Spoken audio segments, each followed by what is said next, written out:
Welcome, everyone. This is Saturday Evening Chats. This is the 70th episode, or I think this might be the 71st. Crap, I think I labeled this wrong. Um, we have Mr. Rob D., the New York Outcast. Welcome. Hello, everybody. Thanks for having me. Glock Guy. Did you see my comment earlier? No, I can't see the chat, so Oh, it that's was what you're referring earlier. to. It was earlier on somebody else's chat. I think it was on maybe Foss's this morning when you typed about the white van. No, I didn't. I must have missed it. Because I put in there, I heard all M&P owners are secret Glock lovers. Okay. Yeah. My comment about all white van owners are secret 9mm lovers. Yep. All right. Little tit for tat there. Let's see what happens. So, first in tonight, we had Mr. G Webbs, followed by Scott79, Mike, Jet 001, Artak and Daughters, Sam of Anarchy, the Men of Tupperware, Makojo, and 223 DMR. So, welcome everyone. Yeah, got all the cool kids in here, huh? Yep. So, I know Foss did his live stream early this morning instead of late night tonight. So, hopefully he'll be on after a while when he wakes up from his nap, and we can kind of maybe BS about that. I see we got PNW Woods out in the crowd.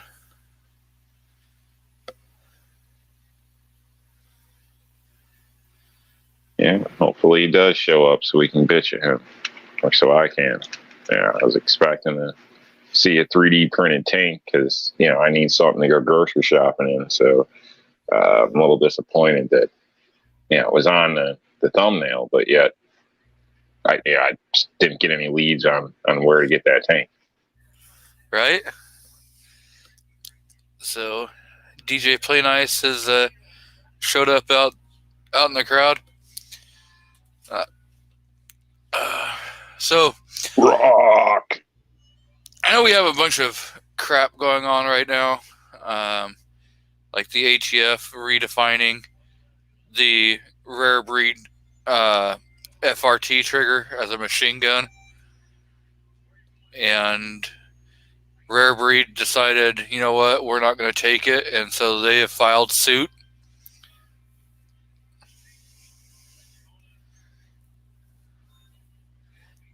Have you been paying any attention to that? Kind of seen that or heard of that in a sense. So I think it's, kind of to be expected. I also think that, letter of the law is the letter of the law. So if somebody comes up with a way around that, you shouldn't really be bitching. But personally, I don't, I think legal's legal anyway, so it shouldn't really make a damn difference. But if you want to get technical, letter of the law is the letter of the law, right? So I don't understand why everybody feels the need to keep screwing with everything as far as, this is okay this week and now this isn't, all this back and forth.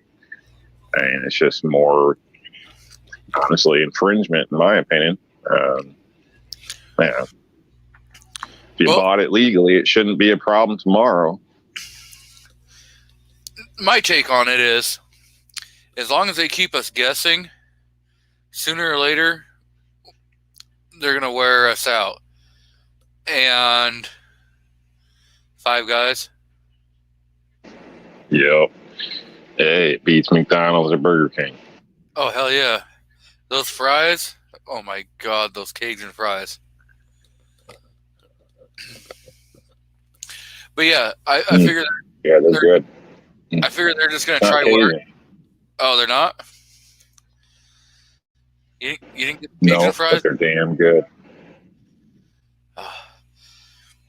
But yeah, if they, because they're going to wear a lot of the people out that aren't going to be, like staunch, the people that are like newer, maybe they're just I want it to have fun with. And so they're just going to finally be like, you know what, screw this. It's just not worth the effort. And that's what they're hoping for, is that they can get people to just give up. Because they know they can't take them. So if they can just get people to decide, you know what, screw it, it's not worth the hassle of buying them, then sooner or later they go away.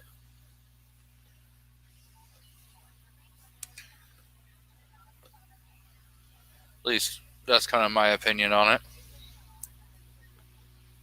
So DJ Play Nice is throwing out the comment for the is that the frame? So the redefinition of a firearm receiver.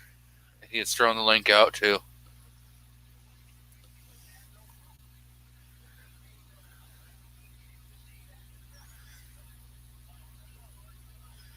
So PNW says he got 2 Stoeger Condors, 1 in 12 gauge and 1 in 20.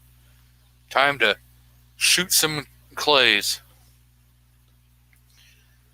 Well, I was hoping Jason Stewart was going to jump on, because he emailed me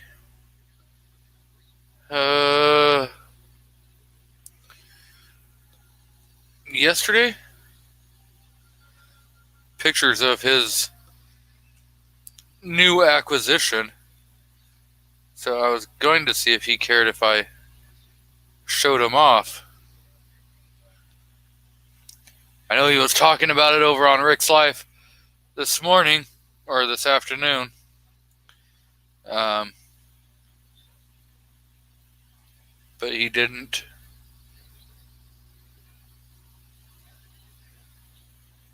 Yeah, he sent me those pictures too. Yeah, it would have been nice if he had pants on. Right? So I'm going to figure he sent them to me so I can show them.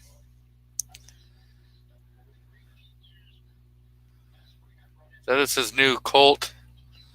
What's it? Gold Cup?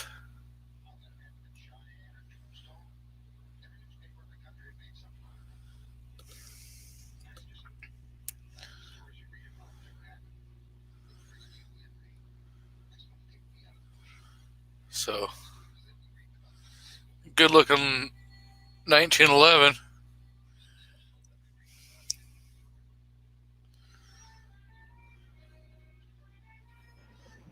Yeah. I think there's a set of those, if I remember correctly. I had one similar a long time ago. Never sold it, but it might not be that exact model. I'm not sure if that's like the government model, but there's like a 3-gun set. So I mean, something you might want to look into or something if that is part of the possible set. Obviously, might look for the other 2. Yeah. Well, I think Echo was saying he had one that was done in like 1980s or something like that. That's Colt Gold Cup, like 70s Gold Cup, yada yada yada, from like 85.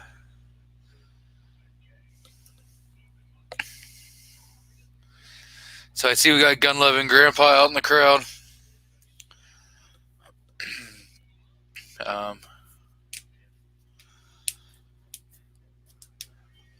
Don't really have a whole lot to talk about. I know last week I talked a hell of a lot about reloading, but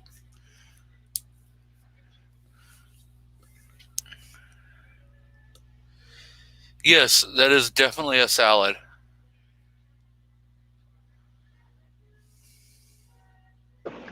Salad on top of the burger. That's what you're referring to. G Web said, "Is that a salad?" So,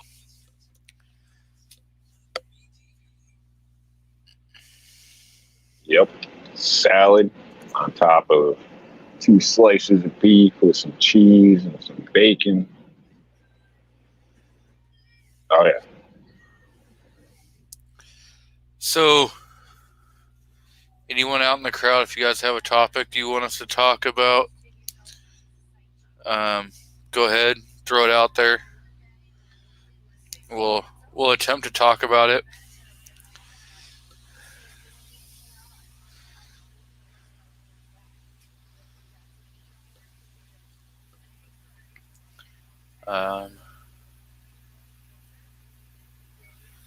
I know we're in the last few days of the redefinition of a receiver comment period. It's ends the 18th at 11:59 p.m.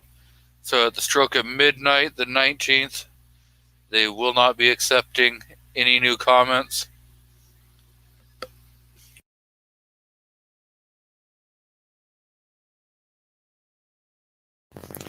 Two 3DMR says that it's got the whole food group on there. I would tend to agree. I mean, it's got the grains in your bread. It's got your dairy product in a couple different, the cheese and in the mayo. It's got your veggies and your fruits, because a tomato is a fruit. It's not a veggie.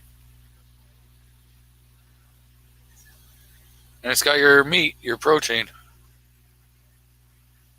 So it's pretty close to being a complete meal.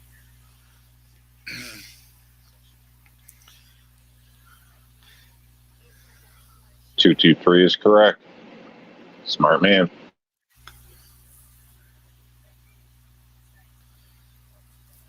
And PNW says bacon group. It does have bacon. So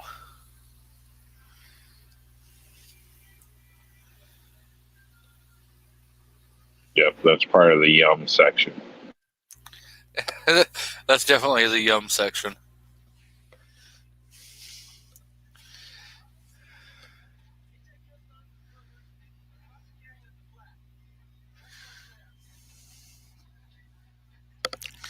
G-Web says lots of fat also. Went down to the post office earlier today and got a surprise down there. So, besides a bunch of mail that wasn't even for me, which is kind of strange, but it's like a check and a credit card too. Like, yeah, I don't want that. I mean, that ain't for me. But ended up getting one of them slips saying that I received a package. So, guy comes back, he's like, "Yeah, it's been sitting back there a while." I was like, "Oh, I didn't realize I was, expecting anything." And it's a big ass Amazon box. So I'm like, "Oh, that's weird." So I take it back. It was light, so I'm thinking some prick probably put his block shirt in here or something. I'm like, this son, So needless to say, I home opened it. Come to find out, it was from Guns and Barbecue, I think. So he sent me some skewers and a beer can chicken cooker thing. I'm sure it's a joke, which is pretty funny. But I was shocked at the size of the box they put it in, though. I mean, you would think you were getting a laptop or something. You know what I mean? It was amazing. So, but just wanted to say I was shocked. So definitely will make use of those skewers, and I think we're gonna try that beer chicken thing too. So, yeah, the beer can. Yeah, I can't pass up chicken. Well, you're welcome, by the way. Yeah, giving me your winnings the first time, the back scratchers. I mean, pulled pork are saying things. Yeah. Thank you. So I see we have Misha out in the crowd, and Andy 79 Z28. So welcome. Yeah, I don't know. I've won a lot of different giveaways, so now sometimes it's just random. Let's just give it to somebody else.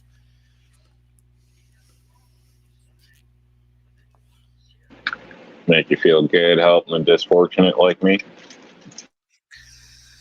Yeah, helping those New York folk be able to afford some fancy dancy chicken cooker.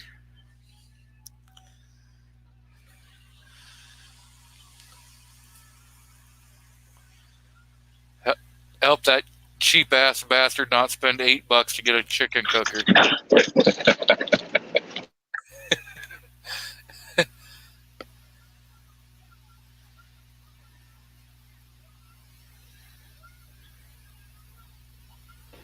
Well, it was unexpected and nice.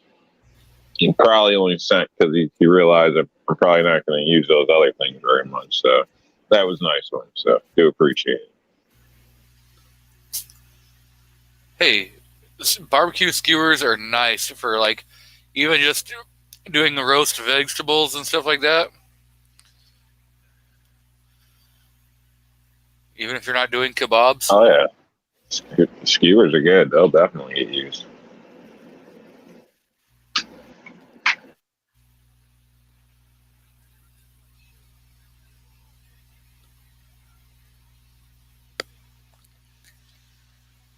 Yep. Misha says that he doesn't care to win, or he honestly doesn't care to win as long as we're all good. That's what matters. Yeah, some of us, YouTubers just like to do giveaways or stuff randomly to show appreciation for the people that sit there and watch our crap. Andy says skewers are great weapons. They are. Truly, they are. Some of us just give shit for the hell of it because we find a reason to do so. Yep. I guess I'm more than happy to give out a phone bill, a utility bill, auto, liability insurance. I got a bunch of bills I can give out if anybody really wants something cool. I've got a car payment. I'll add to that.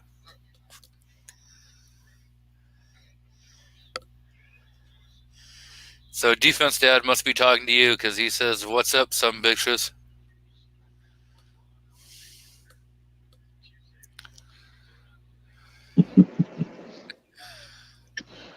How much is chilling, buddy?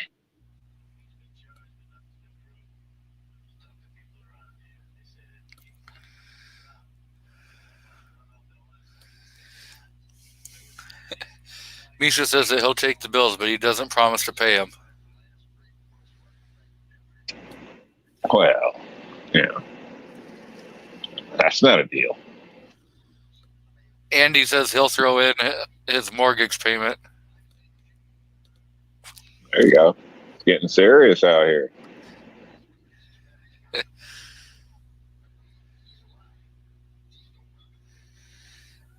"223 says I could use a new punching bag."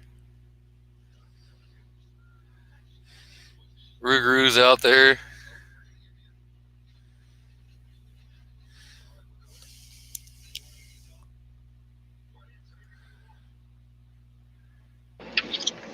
So, you heard all this crap about training? Everybody's shows about training lately.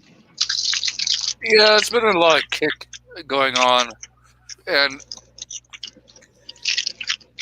I was there when Guns and Barbecue was doing his rant on it on Thursday. Mm-hmm. And I do agree with him a lot on that kind of stuff. Is to try saying everyone needs training. No. I mean, if you're going and you're actually using your firearm and you're practicing with it, that's Like, probably the main thing. Now, would it be nice to see people seek out more knowledge? Oh yeah, but to say everyone has to, that's just a bullshit blanket statement that um, is just a way to line other people's pockets with money. You know, yeah, if you want to say everyone has to go get training, fine, do it for free. Let's see how many of those trainers are willing to train people for free.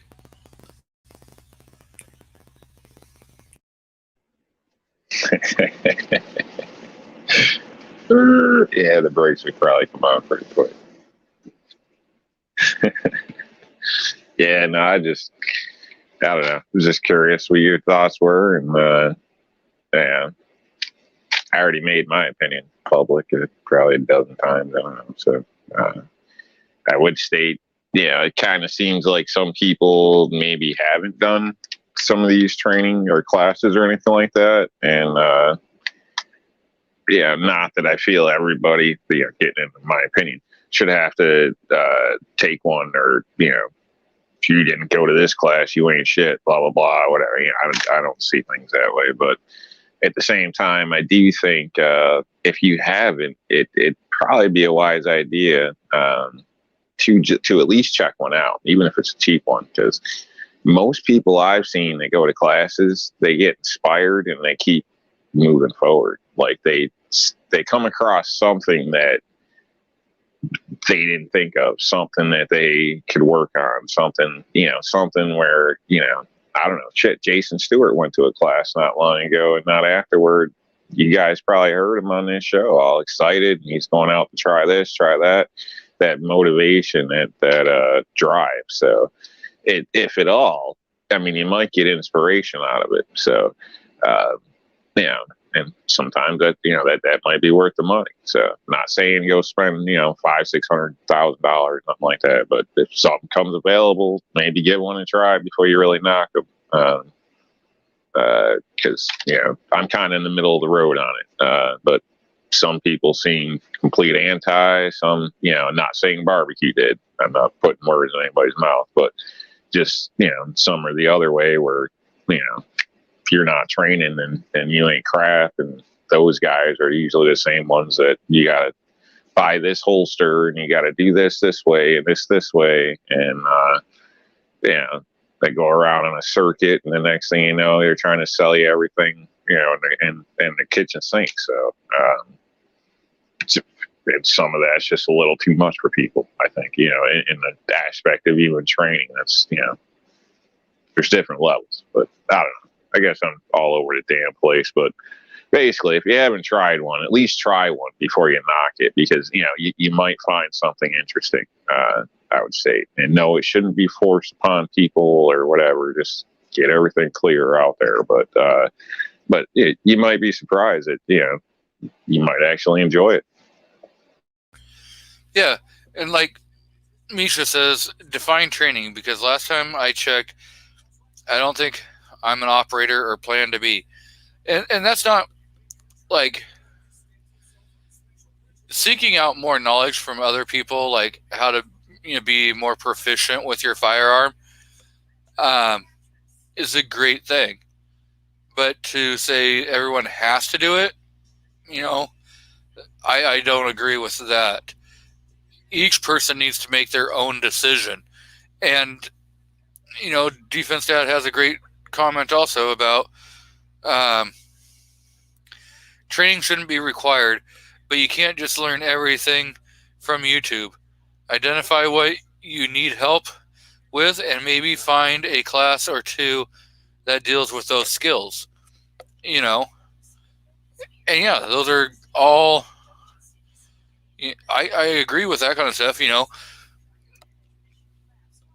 but it's each individual needs to decide what level they want to go to. Now, to say every single person needs to learn how to go and shoot from a moving car, jump out of a burning building and be shooting, no, you don't. Not everyone needs to learn that kind of crap, because 9 out of 10, you're never going to use it. So I see we have CB in here, another fellow Oregonian, Big Al. So welcome, Big Al. Well, yeah, I'd probably define it as learning a new skill. In a sense, could be in a lot of different things. I mean, there's job training, learning a new skill and then, implementing it, and then practicing it on your free time, in a sense, or whatever it may be.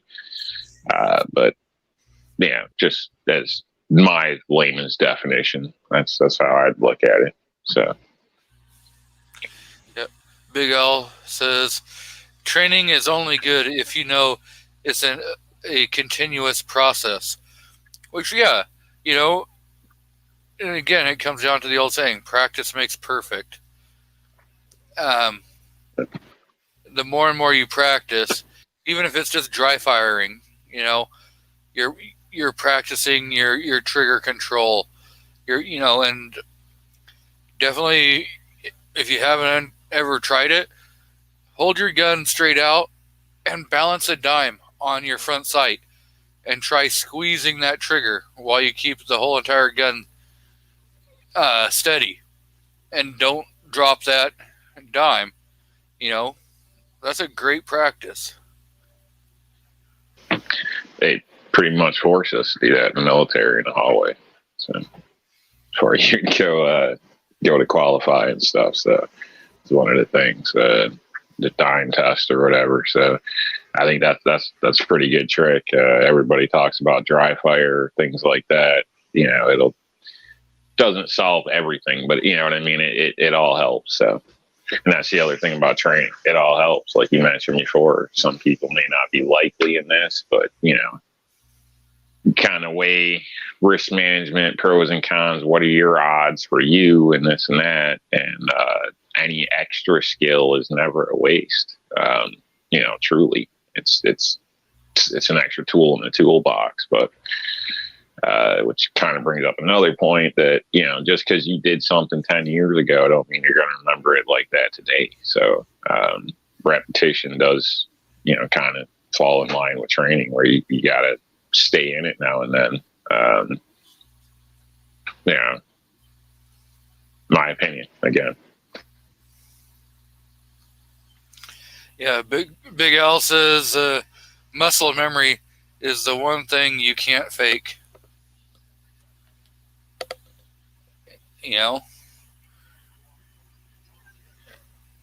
And the only way you're going to get muscle memory is repetition.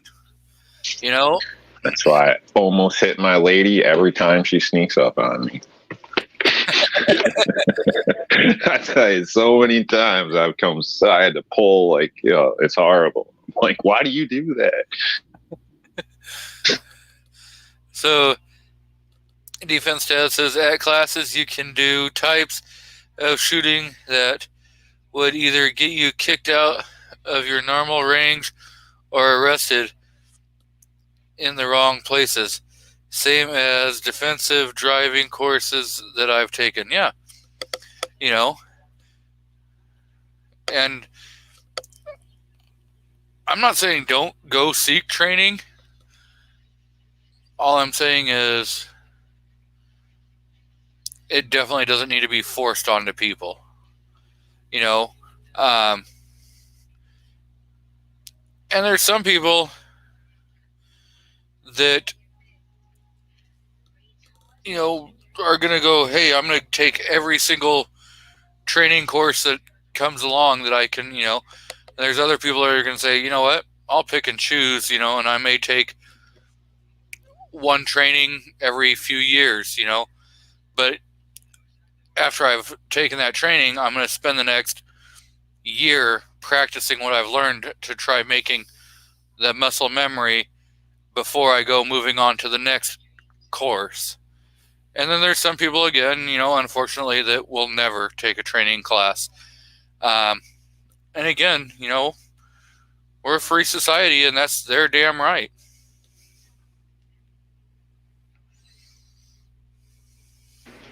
Yeah, I say to each their own. We shouldn't really belittle people or whatever in some cases. So, I mean, obviously, if you know, claim to be a top dog and you don't know jack shit, it's going to show anyway. So, hopefully, it's not going to anybody hurt. But some cases, I think it's all on the individual, what you want to go for and what you don't. So, there's plenty of people that have saved lives that have never spent one day in a training class. That technically, some of them aren't even old enough to legally own a gun yet, and they've already saved lives. So it's not every situation, but you know what I mean. It's just this kind of falls back to the individual. So. But I would say, for anybody that is truly bashing it, I mean, at least give it a try first. And also you bring up something there. Let me think. Oh, I already kind of mentioned retaining training. That you can't just do something once and call yourself an expert 10 years later. But also, forced. Like if it was forced, think about like schools at different things. When somebody doesn't really want to be there or they don't want to learn it, they're just it's a checklist. Are they really gonna deep down, or are they really gonna soak it in a sense, or are they just there passing the time, checking their cell phone and stuff? So it'd probably be better that people willingly went, and because then they would want to know, in a sense. That's just my opinion, because you're wasting money and time the other way around.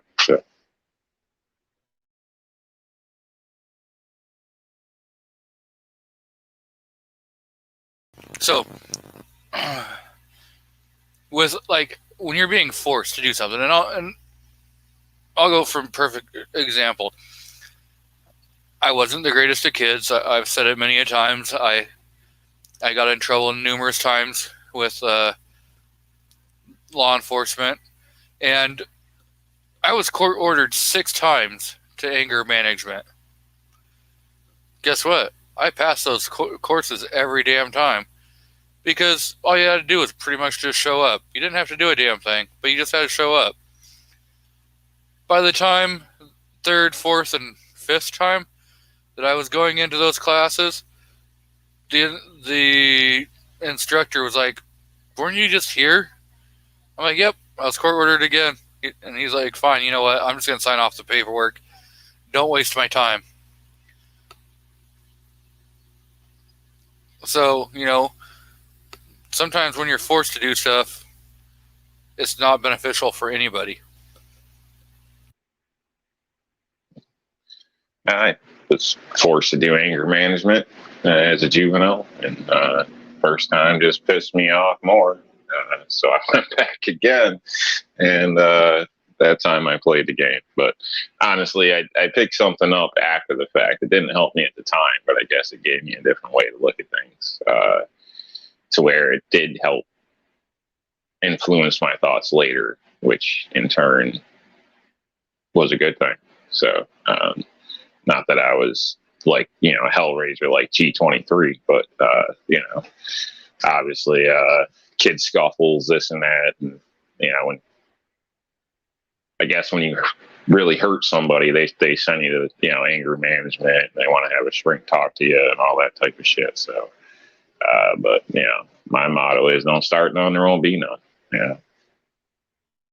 Yep. And like you were saying, it didn't help when I was forced to go. And if I check my stuff, I probably still have the paperwork and all the stuff from when I went. But yeah, after the fact, a few years down the road, and I started kind of changing. I started looking at some of those documents, and I'm like, you know what? It makes a hell of a lot of sense. And so, yeah, I've applied it into my adult life, but it sure the hell didn't help any part of my juvenile life.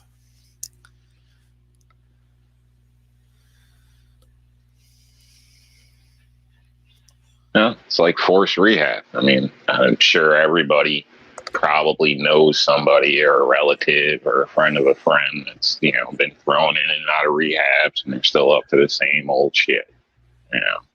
The person's got to want to change in a sense, or the person has to have an interest in it for it really to take effect, in my opinion. Yep.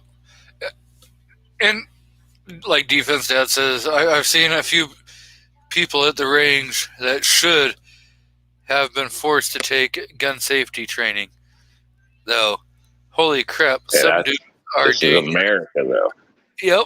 It's true, but this is America, man. That's a difference. With freedom comes risk. You know what I mean? And we got to be willing to deal with that. Same thing at our schools. Same thing across the board. Do we want to be in a damn prison? Because last I heard, people still got shot, stabbed, raped, get high, and everything in prison behind bars with guards. So obviously that doesn't really work. You know what I mean? So I'm not harping on Defense Dad like that. I'm just stating, in general, there's a lot of people in the military that scared the shit out of me. So, but this is life. So, it's a chance we take. Situation awareness, folks. We've got Miss Vanessa Kitty out in the crowd. Welcome.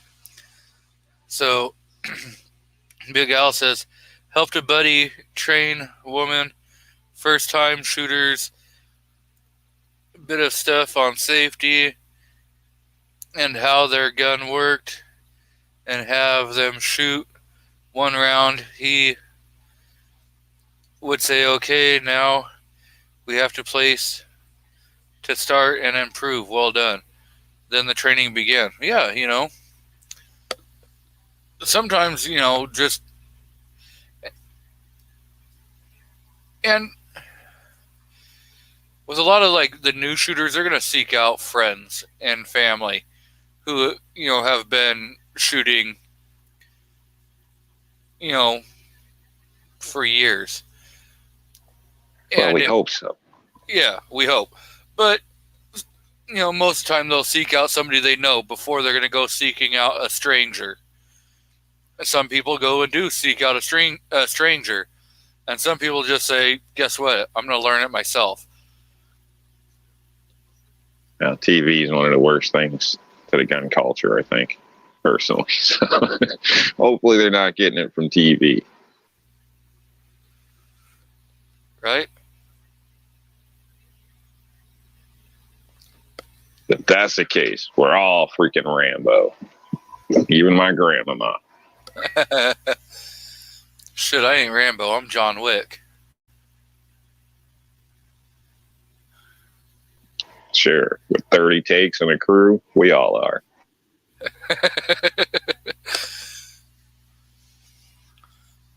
I definitely can do that backflipping, don't shoot myself in the heel.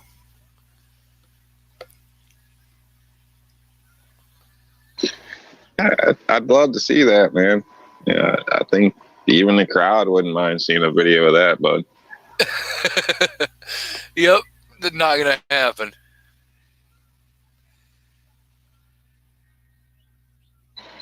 I get it. Don't want to strut all your skills off. I get it, man. Yeah. Big Al says, I'm Batman.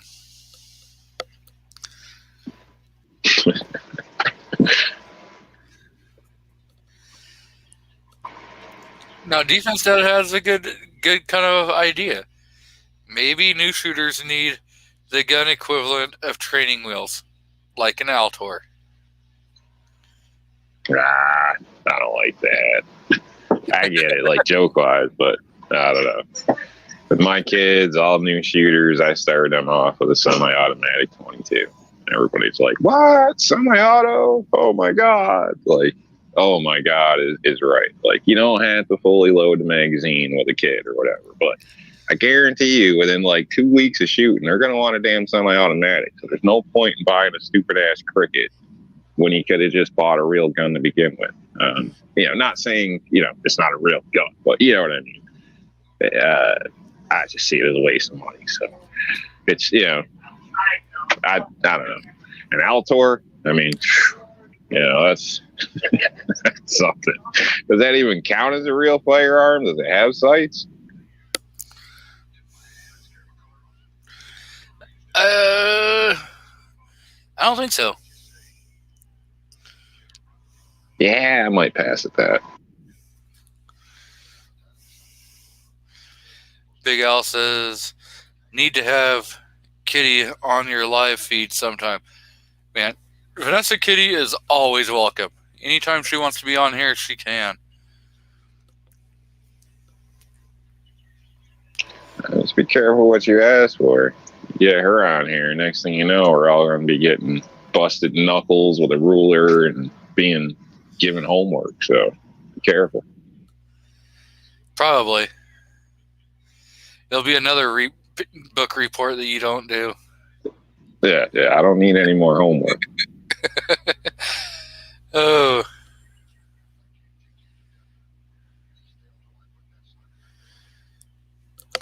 Sam of Anarchy says you have to be good at long range to be John Wick.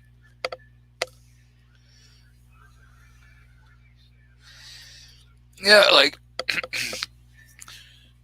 when I was a kid,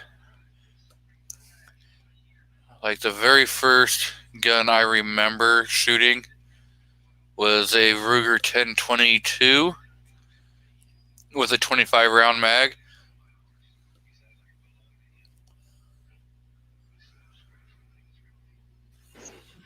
Looking at strippers. What are you talking about? Yep. Always got to have strippers. Sorry. Sounded interesting. I thought I'd share it, but she's being quiet.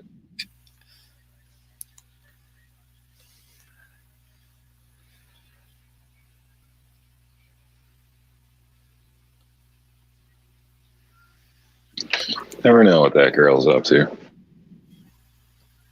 Now, the question is, were they male strippers or female strippers? Or a mix? No idea. Well, unmute your mic and ask her. We talking male strippers, female strippers, or a mix?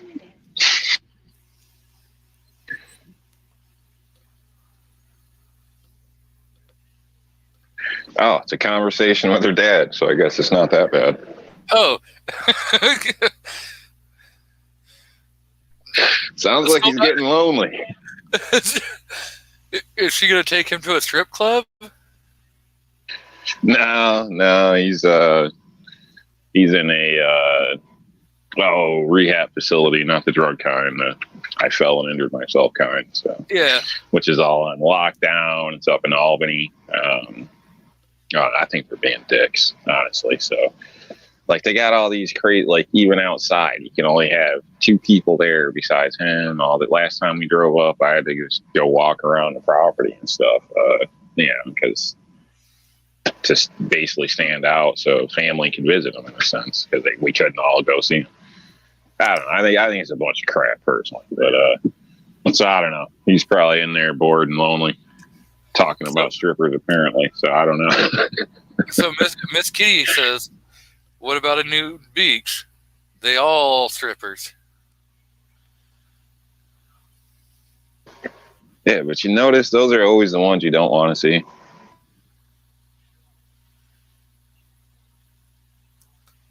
And look who finally shows up. Hey, how's it going? What's up? Just got done giving the dog a bath. No. The fact we were talking about strippers, you're like, "Oh, I got to get in on this conversation." Oh, I didn't hear that part.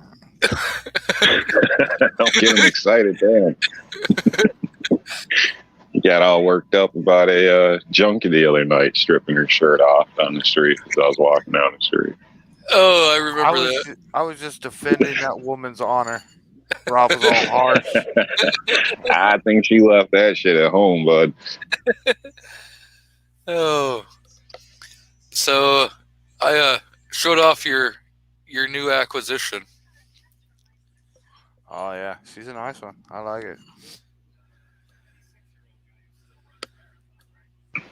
Is that part of a set, Jason? A 3-part set? A 3-cart set. 3-part set with that handgun. I've seen a set similar to like that. Technically, I had one and I didn't have the other two, but I ended up, instead of buying the two, I sold the one I had. So, which I shouldn't have done. But needless to say, is that part of the? I think it was government model pony, but mine had like a brownish finish to the metal. I have no So idea. I assume No, that came both ways. So no, this is not a gun that comes out of a set or anything. I never saw a okay, collector set. I'd like to have a collector set. that's what I figured. If it was, you might want to try to find the other two. So, or maybe something to look into.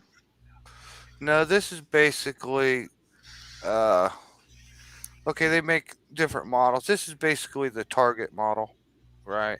The classic Target model. They've been making this one since like the mid 50s or something. It's it's not tactical. It's classic, and it's just, basically set up for target shooting.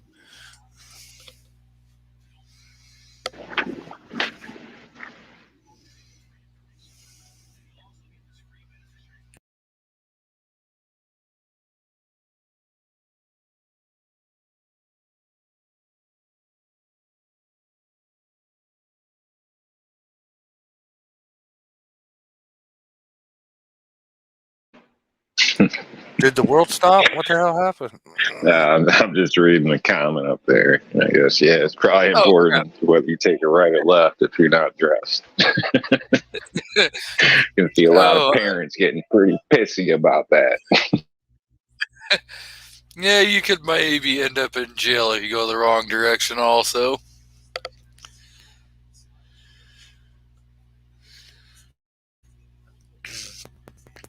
So, Vanessa says, perhaps you found the wrong nude beach.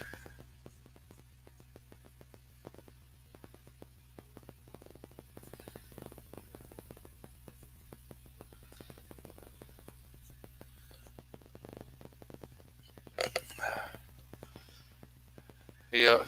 So, yeah, Jason killed the show, folks. Thanks a lot, bud. Thanks for calling. Glad I could help. No problem, man. No problem.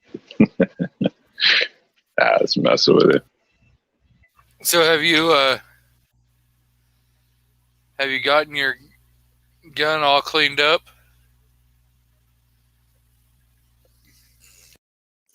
No, man. I've been wiping it off. Is about all I've done. I haven't took it apart and cleaned it yet. I want to take it apart, polish a few things, but man, I just can't stop putting it down, picking it up, putting it down. I set it down, and even if I'm eating or doing something else, smoking a cigarette, man, I'm picking it up like at least once every minute, man. I just love it. It's already been dry fired 250 times. Like I told you Cool. like I told you in your email, you can just go ahead and send that to me because I know how much that you're not gonna like it due to the fact that it's not a Beretta 92. Yeah, there's a good tip for you people out there when you don't know what gun to buy. You get a good gun like when you can't set it down and walk away. You got to just keep touching it, looking at it, checking it out, set it down. First thing you do is reach down and pick it right back up. Kind of like Hickok's videos. He'll walk up to the bench and just toss it, and then walk up there and pick it right back up. Well, we're talking about you earlier. Covered conversations everybody's been having about training lately. So I heard a little bit of it. Use you as an example. So I don't know if it's 100% correct, but since you're here for yourself, would you state you were a little inspired by taking that class? Kind of motivated to go out and try some stuff on your own? Yeah. Two parts here. I was listening to you a little bit. I didn't hear you talking about me, but the thing about the training, I used to be one of them. Like, I'd like to go train, you know what I mean? But I'm not going to support the argument you have to do that. You know what I mean? But what I've been exposed to it's a lot of fun. and it'll change the way you see things and think about your shooting and your practice. Uh, yeah, I'd like to go do some training, just because it gives me the opportunity to to move and do some things that I just can't do at my range, or I don't know how to do, or I haven't been told this is a cool drill to run. You know what I mean? Uh, so that's what I would look forward to in training. The fun of it, and you can take away from it. Now you kind of know some things you can set up or do at the range. You know what I mean? Have fun. Uh, yeah, you'd be surprised. You think I can shoot good. I can shoot a group.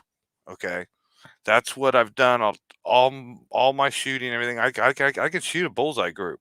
Okay, but I never had any practice or experience of like fighting, moving around, doing some different things, taking different shots. You know what I mean? That was just a lot of fun to me, man. And I'd like to do a whole lot more of that. And I used to think, the people on the internet chasing everybody, they talk about, hey, these police, they can't shoot worth a shit.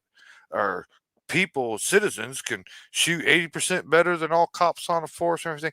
I kind of heard a lot of that. And then I go watch real police officers shoot, and it's a different story. Okay. These guys have had training. The ones that I've seen have had years worth of training, and that supersedes your opinion. Okay, you know what I mean? Like, I think I'm a badass, and then you go watch them, and like, damn, not only can they good at doing it, I've never done it, or I've done it once, and they've done it 10,000 times in 10 years. You know what I mean? So, like, a person who is trained versus someone who ain't, I would say the person with the training has some advantage if they know how to use it, if they know how to apply their advantage. But one of the things I took away off of watching other tactical shooters and seeing how they moved to dead, I've seen the importance really of like, if you can't match them in skill and you can't match them in experience, you need to match them with firepower at the very least, because that can sway things in your favor if there is a fight. You know what I'm saying?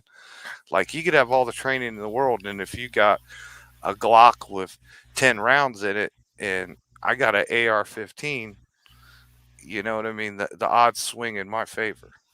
So I did kind of pick that up about watching them. But And the one thing I guess I'm trying to get at is, if you underestimate somebody, you're going to lose. And if the person you're underestimating has skill and has training, you're going to lose very fast. yeah, and Totally again, agree to that last comment. it comes in like with law enforcement. There's some departments that are going to train more than other departments, and it comes down to what is their budget, and does the officer seek out, training on their own, outside of, and put that training to practice. So it's just like with us in our everyday, you know, groups. There's always going to be people that have way more training than other people that have way less training. Um, and yeah, when it comes to a gunfight, it doesn't matter what kind of training you have. Fight or flight is going to kick in. And so if you don't know how you're going to react in a fight or flight situation, it's a whole different ballgame than, what you think may happen. I'm not going to say go run out there and have somebody shoot at you to find out how you're going to react. I think training is going to be mostly mental. Okay. You're going to have an open mindset and be willing to learn and listen. You know what I mean? If you remember it or apply it later, that's on you. You can get Yep. bad advice just like good advice, right? But Oh, hell yeah. you're picking up the experience, You're picking up. You're going to learn what you want to learn, right? But it might open your eyes and you think about some other things and look at things a little differently. Like everybody talks about this. The one thing I'll take away from just what little exposure I had, uh, I think the number one thing, and I don't hear a lot of people talk about. I look at it as advantages. If there's going to be a fight or anything, I want to have the advantage. Uh, if I can't have the advantage, I don't want to fight. Okay, that's just how it is. I'm gonna like if you can avoid the Smart. situation, avoid it. You know what I mean? If we're gonna Yep. fight, we're gonna fight over on my grounds. Just like I was saying, like hell, you're experienced, you're this, that, and you're great, and you got a shadow two on you or whatever you're coming or whatever. Well, I'll just keep my distance at 25 yards or more where I know you can't shoot worth a shit, and I'll use my AR-15 and I'll have an advantage. You see what I'm saying? I just look at it if you can't have the advantage, then don't get in that situation. Yep. Just first off, sometimes you're going to have to be in that situation. Sometimes you're going to put yourself into that situation. But Damn I don't know. women. There's a lot to deal with it. You know what I mean? The training. I guess you should just go and learn a little bit at a time, and then you really can't really say much or give a true opinion till you've had a lot of experience. You know what I mean? Yeah. So, like, I'm just saying, I'd like to get into training. I don't want to bad mouth it, but I'm not the person who says you have to. Okay, I'm not that person. But as far as training, I used to be kind of like some other athletes. Oh, these guys, and man, that's a lot of money and this and that or whatever. Well, you know what? Education costs a lot of money. And if I look at things like it's an education or whatever, then I'm not really concerned with the cost of it. It's the experience and the things like you're not exposed to and you don't know. So that's the value you're going to get from something. Yep. And You don't with know what you don't know. training, you know, I would say, yeah, definitely seek out training, but don't be like, well, I'm going to take this training class, and then 2 weeks later, I'm going to go take another training class. Because, yeah, getting the information is great, but if you overload yourself, you're going to start forgetting what you learned in the class before. So take some training and take some time in between to be able to work on the training that you already learned and be able to get that into like muscle memory, get that into drilling it into yourself before you go and try moving on to the next. You know, Yeah, man, I don't know. It's a complex world, and then every or a subject. I mean, it has a lot of different issues and sides of it. But then you have to factor in each person's different. Each person's different physically. Each person's different, like mentally, personality wise. You know what I mean? oh hell yeah, So not one person's opinion is going to be what you should listen to. oh But hell yeah, but like there's some people that just I don't know when it comes to shooting and doing these active sports drills. You don't know if you're not a big in shape active person. You know what I mean? Then like this super duper Green Beret Reed Hendricks training, James Yeager training and fighting and all that. That might not be for you. You know, uh, That but people should keep in mind as well. With the best training in the world, people die every day on the job. yeah, So, I think it's not a guarantee anyway. It just helps your odds. Every little bit you get is another advantage, is another tool in your box in a sense. Yeah, I think the training like you could watch videos and you can watch YouTube and you could go out to your range and find some new things to do that you haven't been doing and learn on your own and that's great. I think that's the whole thing, whether it's training or doing it on your own. Broaden your education, broaden your skill sets, try some different things. Sometimes all you can do is go out there and there's people and all you can do is shoot at your target on the line. But if you have the ability to set up multiple targets at different angles, maybe have to move to get to that other one, just try it a little bit. Just do a magazine here, a magazine there. You don't have to spend all day on and just try it and see. And if you don't think it's fun, then I don't know. But you can all enjoy shooting a gun, shooting it straight, shooting it forward. When you get to move around and do some things, you'll see everything's a lot different. You'll stop worrying about bullseyes and start worrying about, well, I hit the person-sized target. Minute a man. Yeah. Yeah, and different distances as well because of the drop. Making your compensation on the move. It's obviously it on paper or talking about it sounds easy, but it usually takes a little bit of adjustment, at least from my experience. So spread things out, make a little course for yourself. I've been doing that for years. We've used balloons. We've had kids running up a hillside shooting. Some people would call us crazy. We had a time of our life. I tell you, balloons move with the wind. You know what I mean? So you use one color as your bad guy, and you can throw a couple innocents in there. But even kids enjoyed it. It's like real life video game in a sense. I mean, you can't really not have fun unless it's just not your thing. And it's a hell of a challenge to keep challenging yourself. But stationary, one distance targets, I think, is kind of unpractical because most people aren't standing in the middle of the street at high noon. So I see we've been joined by Bald and Curious, Thoughts of an Old Soldier, Burnaby Sanchez, Carolina Gun. We've got Carolina EDC reviews out there. Who else? Mr. F&H. So, dude, one of the drills we did that was really fun is get 3 targets. Okay, just like 3 bad guys.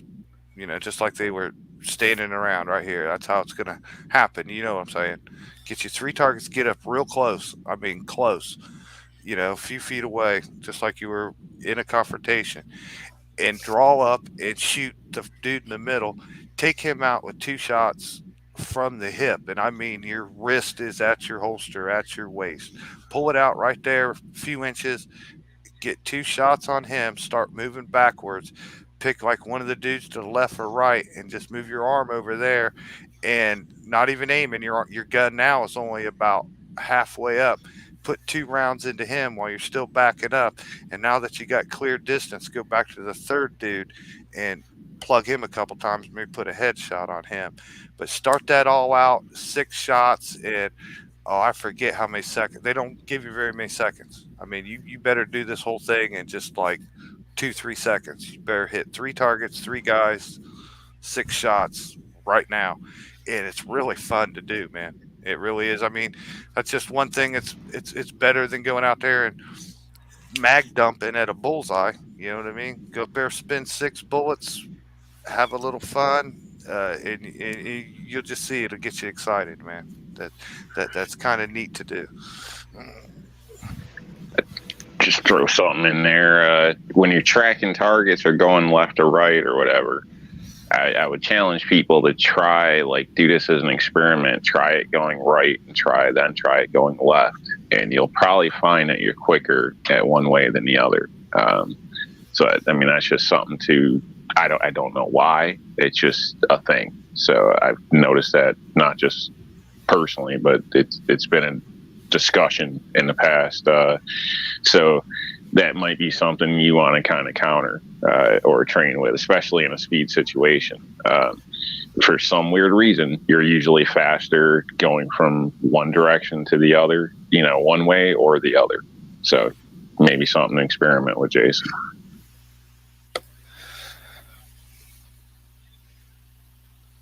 Again, don't know why it's a thing, but it's a thing. Yeah. Just I'm going to encourage anybody to do that. Next time you go to the range, if you're shooting pistol or something, watch some videos just to get some ideas, and watch some targets or some setups. You know what I mean? And go out there and try multiple targets one time. Hell, you don't gotta like go 100 miles an hour, but just standing there. If you had targets center, left, and right, and you could move around and do some things, you'll find it's a lot more enjoyable than just sitting there, straight lining at paper targets. Just mix it up, man. Do something a little different, and you'll see. You'll do something that like you'll thought like wow or whatever. You'll get a good shot off, and you'll be like real proud of yourself and happy stuff. So like I encourage everybody to do it.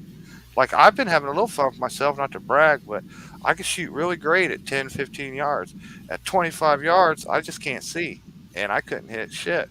So what I've been doing is a little bit of time each time I go to the range, I go over and I just shoot at the 25-yard mark. And if I'm still hitting the person silhouette at 25 yards, I'm good. I'm not judging myself at bullseyes at 25 yards. So like I've improved and gotten better. There was times where I could bullseye at 10 yards. I go over here at 25 and I might not even hit it.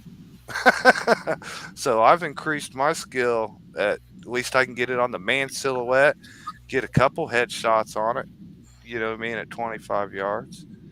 And yeah, it all kind of became from like I was always discouraged over there and I didn't have any confidence. I was 100% confident at short range, just like 100% confident, 101% confident. I could do bullseyes without even giving it much effort. But then I'd walk over at 25, and like I said, there was times I couldn't even hit it.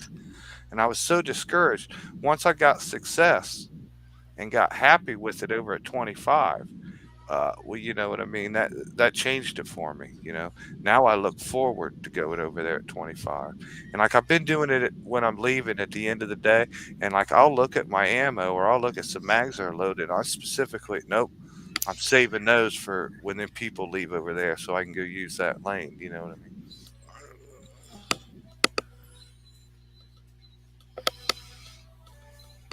Yeah, just go out and do something different, man. Do something different in your shooting, and you'll enjoy it.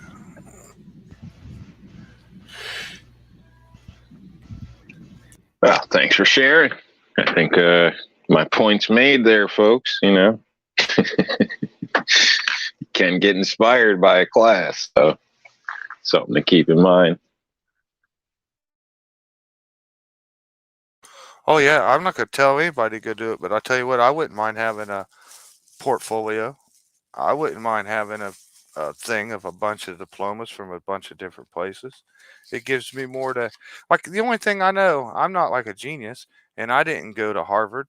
Everything I learned was through life experience. So if I could gain some gun shooting experience, well, that's what I'm looking for.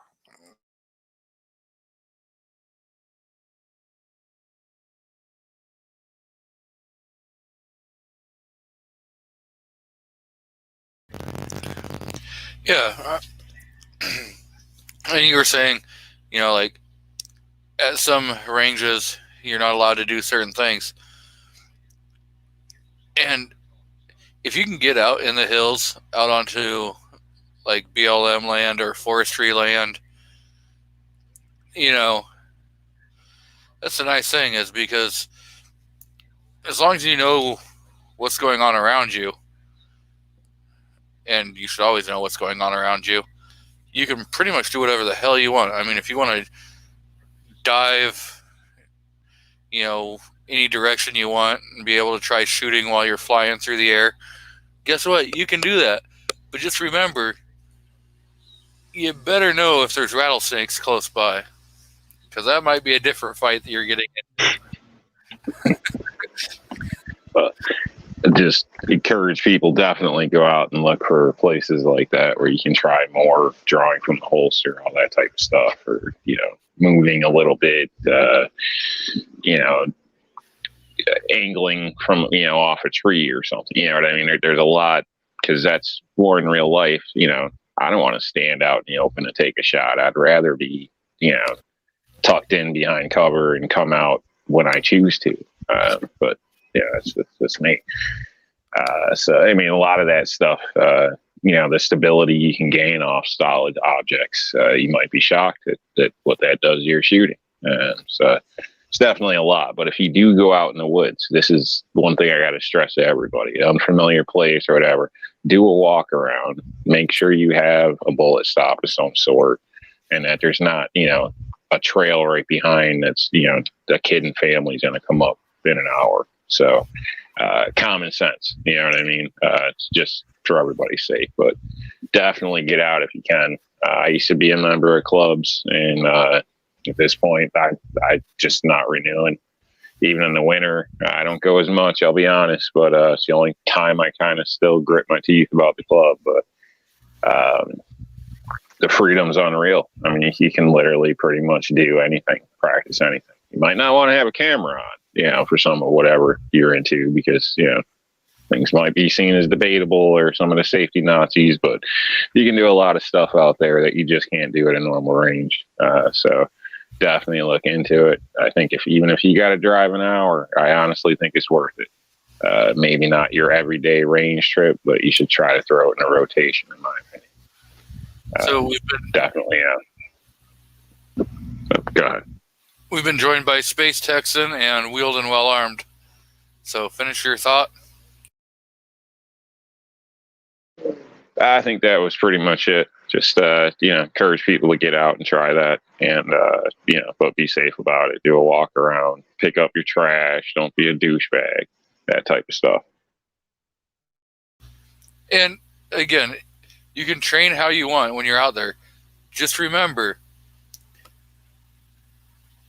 you don't want to try training nude. I'm just saying. That's going to be a whole different aspect when you got the camera rolling. Like, hey, I'm training the way I, for when I'm asleep and somebody kicks in my door. Guess what? People don't want to see it. I'm just saying. Hey, the instructors do recommend, man. Like, if you're going to practice your draw, you need to wear the street clothes that you wear all the time. So, if you're worried about a late night invasion, come out naked with a bandolero belt and an AR. And a flashlight. Okay, I was invited to a friend's place to shoot one time. This guy, a friend of a friend, so get up there, and I'm in like what I'll consider a light kit, because these guys are supposedly into all this shit and this and that, but I don't want to be that guy when I show up. Well, needless to say, we get shooting a minute, they get bored, go inside. Next thing you know, it's just me. So I'm dropping around, shooting from the ground, shit like that. I turn around, I got a whole freaking audience, and everybody's looking at me like a freaking nut job.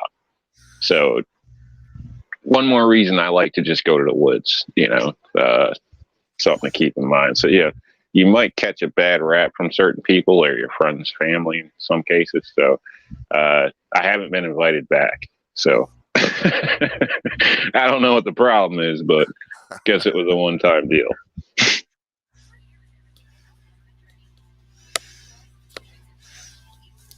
Burnaby says, man running around cactus naked keeps you on your toes. Just saying.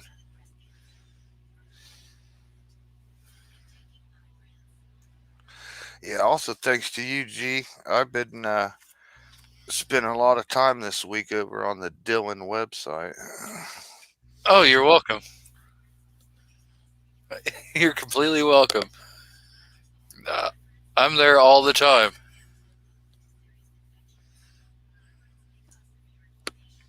Yeah, I found a page that lists all their back order times. Everything's not on bad times except for dyes.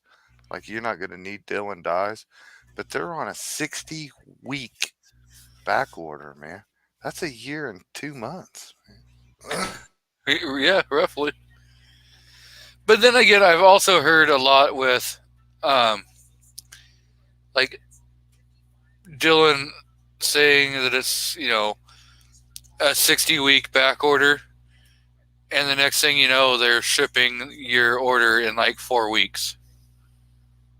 I've heard that situation happen also. So you know, again, it comes with ordering, just like ordering anything.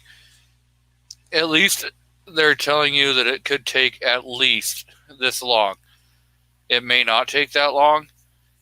I would rather have a company overestimate what it's going to take, and so I know, hey, if I order this, I'm going to be waiting for like a year, rather than them say, oh, we'll have it there in 6 to 8 weeks, and in 4 weeks they're telling you, oh, we're having some problems. It's going to be another 6 to 8 weeks. Next thing you know, you're almost a year, and you're going, what the fuck?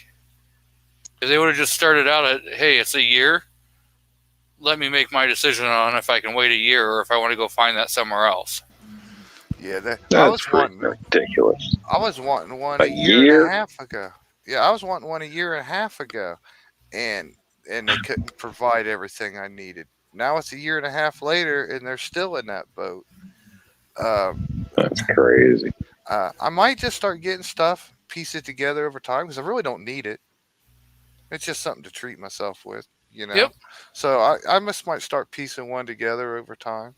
Not really worried about their dies. I probably wouldn't use their dies anyways.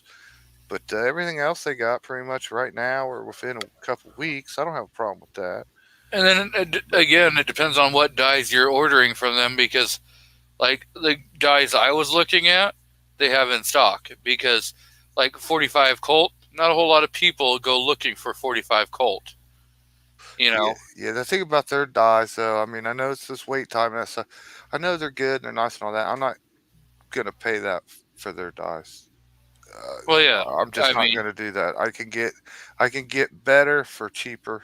So I'm just not interested in this. But exactly. but yeah, I might piece me one together over time here because I got an extra. I got a bench I haven't even put together that I could like dedicate it just to a Dylan and stuff. But I don't know. I study him and I look at him, and there's some things about him that I really don't like. So I'm just not sure. But I might get one someday. But it's just like I said, it's not a necessity. It's a treat. I can get by with my other reloading stuff without a Dylan. Rob's like, crap, I'm not into reloading. Yeah, we'll get off of it. Yep. I was just like, damn, if this keeps going, I'm gonna have to cut out. So, Well, the one thing, Rob, like I found it. It's not a threat. Do what you guys want to do. I don't mean it that way. I wanted to get into reloading for a few years. Just about as soon as I got into to guns, I wanted to get into reloading. But I come from a background of working in a machine shop, being a gearhead, and a little bit of drag racing and shit all my life. And I've done production and quality control and everything for years. So it kind of fits right into that. It was an easy swap for me. But there were some things I just wasn't I was only getting into it because of the money savings. But then after what everything we're going through and been through, I made the jump to get into reloading just for ammo availability. You know what I mean? And then so did 10 million other people. And now we can't buy primers and powder and stuff. But yeah, at some point, it relies. I've seen a lot of the reloaders that I've been learning from, and a lot of these guys that this ammo shortage didn't affect them in the least little bit, man. They laugh. Haven't been to the store, couldn't tell you. Didn't know that there wasn't ammo on the shelves. It's not a concern to them. Once they started reloading, never bought factory ammo again. so Sam of Anarchy says, just do transition drills and shoot at the inside range too. G Web's got a good point. He wanted to get into reload 9mm, but he couldn't afford the microscope tweezers and the little tiny scales. Now I'm going to go with him. I agree on it. That's the one thing that that's why I would get a Dylan for was 9mm because I have a hard time with my hands picking up 9 millimeters because they're so small and they're so tiny, especially just the bullets. 45s do me just fine.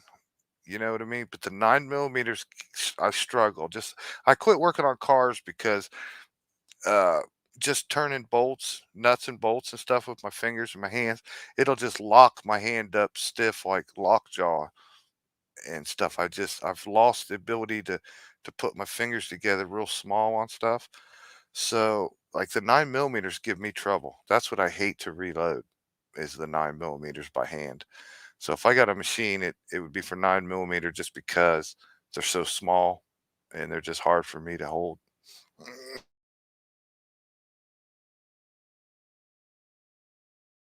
So for 9 mil, I want to get a Dillon. I'll have a case feeder, bullet feeder, everything, man. So I'll just pull a handle and get a bullet.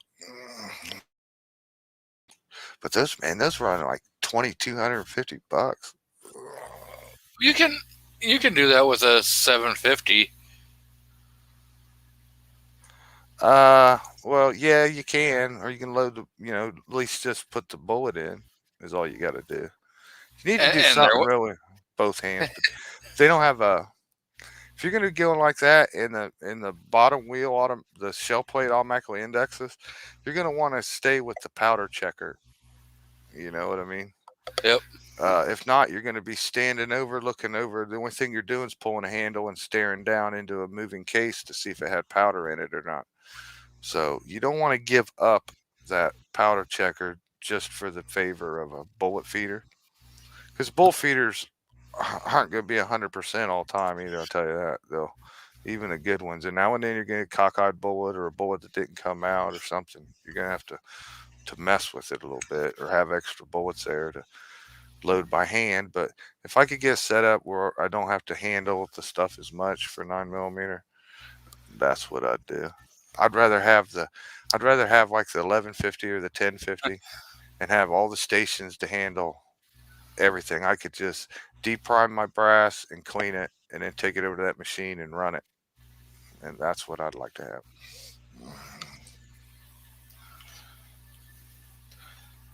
Yep.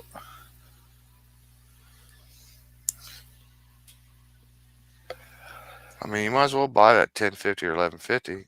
By the time you deck out a 750, you know, you're up there anyways. $1,600, $1,700, $1,800. Hell, the bull feeder's like $400. So you might as well just go on over and get the other one and have 7 stations and Yeah. be good to go.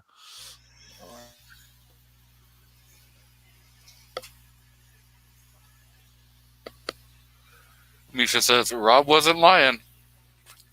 Yeah, he's not reloading. We'll remember this when he's like, man, I bought a reloading kit at a garage sale. Man, you guys need to help me get it going. Right?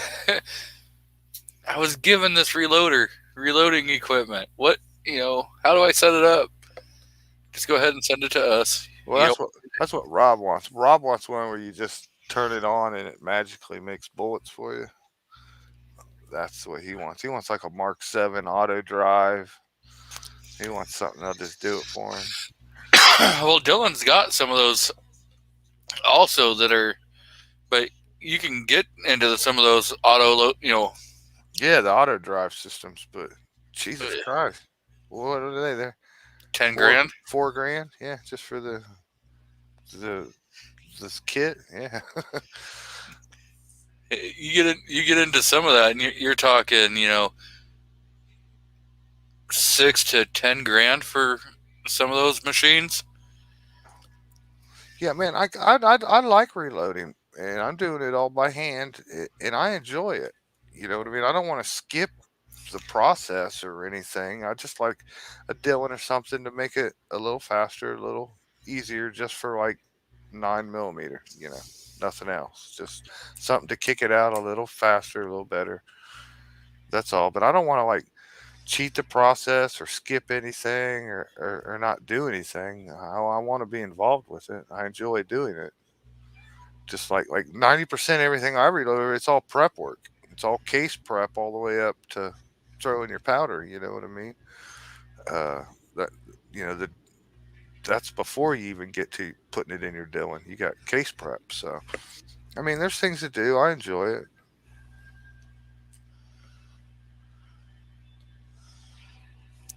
I just ordered some. Everybody's been talking me into the Leaf Factory crimp dies, so I just got done talking with Echo and Squib and stuff. So I ordered. They've been hard to find, but I found them in stock, so I ordered a couple of those. And I ordered a set of Lee powder scoops. People have been talking about those lately too, so Yeah, I'm gonna get a set of them. Try them out for they rifle they, powder. they were talking about that last night on Georgia Shooting Connection. Uh huh. Yeah, I've seen them before. They've talked about them other times. I was gonna buy a automated powder trickler for loading 30-06. They're like $250. But I've been wanting to get one. But my pistol loads, I've been trying out. I've just been making batches to try to test them. So I've been trickling my powder a little bit, anyways. So if I can get a scoop and just scoop out my rifle powder, throw it on my scale, and I'm like pretty close to where I want to be, I can trickle the rest of it. I could probably do that even faster than one of those machines would do it. So I'm gonna try them scoops out and see if I'm good with it. See if it has saved me a couple $100. I mean, trying those at like $13 compared to trying something at $250, you never know which Yeah, one will work out. I will say what I've learned so far in all of the reloading stuff that I've bought and used. I'm a little leery of electronic stuff. Every reloading company there is, they make metal reloading equipment. Okay, they don't make electronic digital scales or electronic anything. That's all coming from China. You know that. And while the metal mechanical stuff could last you years in a lifetime, uh, I hate to invest and do a whole lot with the digital electrical stuff. Maybe they'll last for years, maybe they'll last 6 months. I don't know. But I've been disappointed in a few different products that I've bought from RCBS that were electric. And I just like to stay away from as much electronic stuff as possible. Now my digital scales, I got a nice set. I really love those. I hate for them to go away, but I have beam scales. But yeah, the electronic mechanical stuff, I just kind of worry about it. Like there's no guarantee that that powder measure is going to work years ahead, or go bad or something.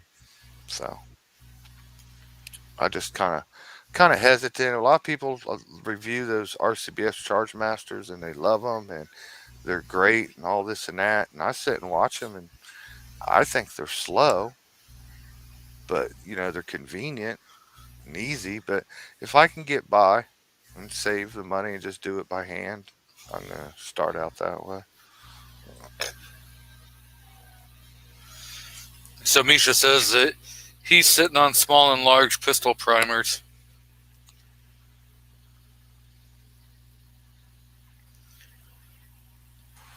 I actually hope to do a little reloading tomorrow. I'm gonna go shoot some and come home and see if I can narrow things down a little bit. I got a tripod for my chronograph, so I'm gonna try using that too. So are you gonna put a round through it, your first shot or your third shot? I ain't gonna put no round to it. It's got plenty. It's got plenty of space, man. Everybody says that till they shoot their chronograph. Yeah, I got extra. I got extra parts for it, but I don't plan on shooting it. I got I got a pistol rest that I was going to use just for accuracy, but I'm going to use it for the chronograph, just so I could be a little more consistent of where they're going through at. So I'm not going to hit them. My instructions say for pistol to have the thing 5 to 10 feet away, not yards, feet. Yeah. So it'd be kind of hard to hit it, You know, It's not. It's not. I have seen a lot of a lot of people um, who thought that too, and end up shooting their chronograph. yeah. Well, I bought extra rods and diffusers. They're only like $8, so I just went ahead and bought them.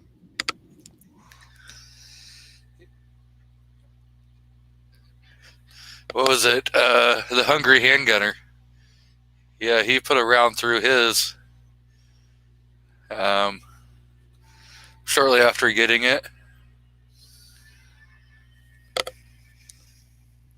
Yeah, I don't have any fear of putting a bullet in it. I really don't.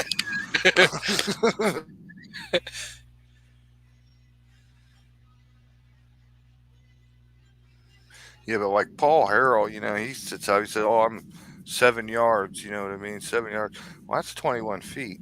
You know, my directions say, like I said, 5 to 10 feet. So I believe it's he not that shot far one away. too. Yeah. So I should be okay. It should work out real good at my range because I can sit at the bench with like a there is like a roof, a canopy over top of us, but just within 5 to 10 feet out there, the chronograph would be in the sunshine. So it should work out. Should work out fine. I actually watched a video of another guy from my hometown here, and he was testing the same chronograph, and he was right there at the same range, going to be using the same bench I used, and he had results. So I'm like, I'm good to go. Yep. So Space Texan says shooting your chrono has to be one of the most embarrassing things to do as a gun tuber. You would be surprised. Go and look at how many people shoot their chrono. Just YouTube search. I shot my chrono. I give credit to people that make videos. Uh, just like I was going to say, if you didn't have a video camera, you probably wouldn't have shot your chronograph. It just happens. Cameras lead to bad things happening, man. They just do. Just like all the skateboard videos, you know what I mean, or the car burnouts and lose control videos and all this and that. If there wasn't a camera there, it might not have happened. People try to show off when they have a camera, and when you try to show off, that's when you're inviting trouble sometimes. Ruguru says, "Wait, I thought you were supposed to shoot it to get the reading."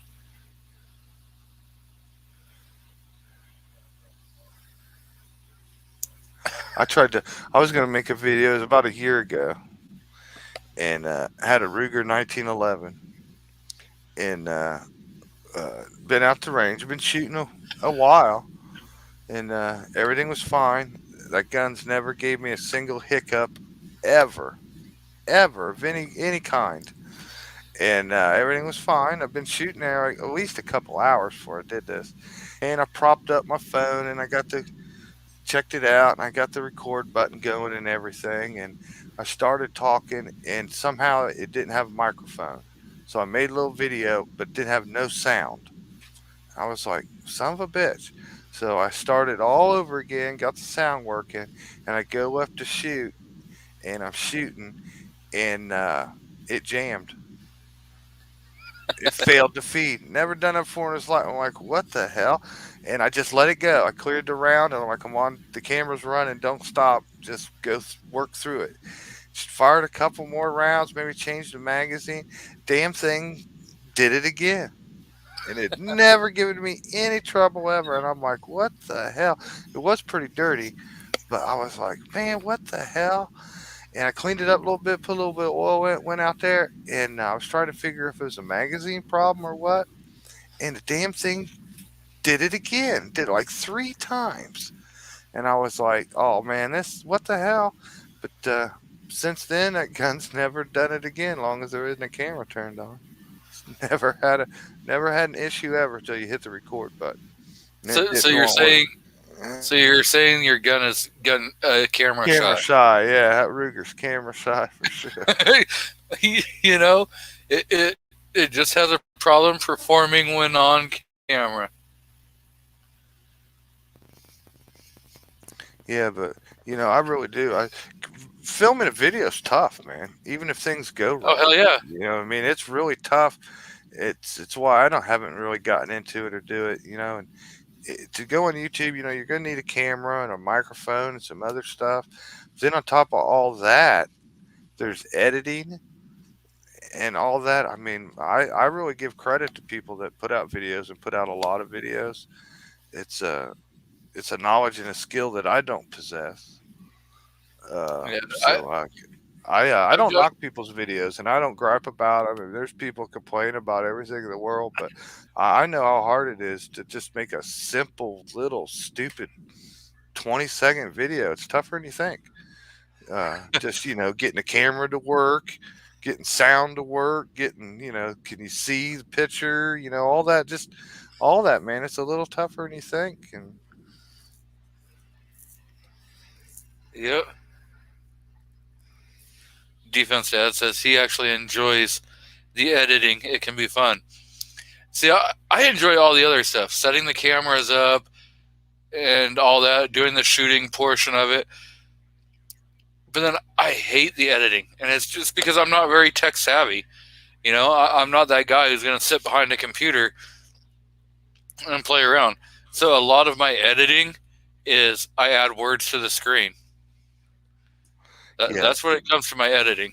I couldn't edit nothing. I could get the program clicked on and I wouldn't even know where to start. Now, if somebody wanted to guide me along and get me learning into it, that'd be one thing. But when you have no experience and not a clue what you're doing, it's just too frustrating to even try to make a video and produce it. Fiend Dog says, I enjoy the watching. Yeah. And Defense Dad says, I have a graphics art degree, though, so I'm a nerd. I've heard other people say they enjoy the editing. I heard a lot of people say they hate it, but you know, I have if you have experience in it and you can do it, I'm sure it is a lot of fun. I've played around with a couple different editing software programs, and each one has different kind of pros and cons, and it depends on really what you're doing, and how far down the rabbit hole you want to really go.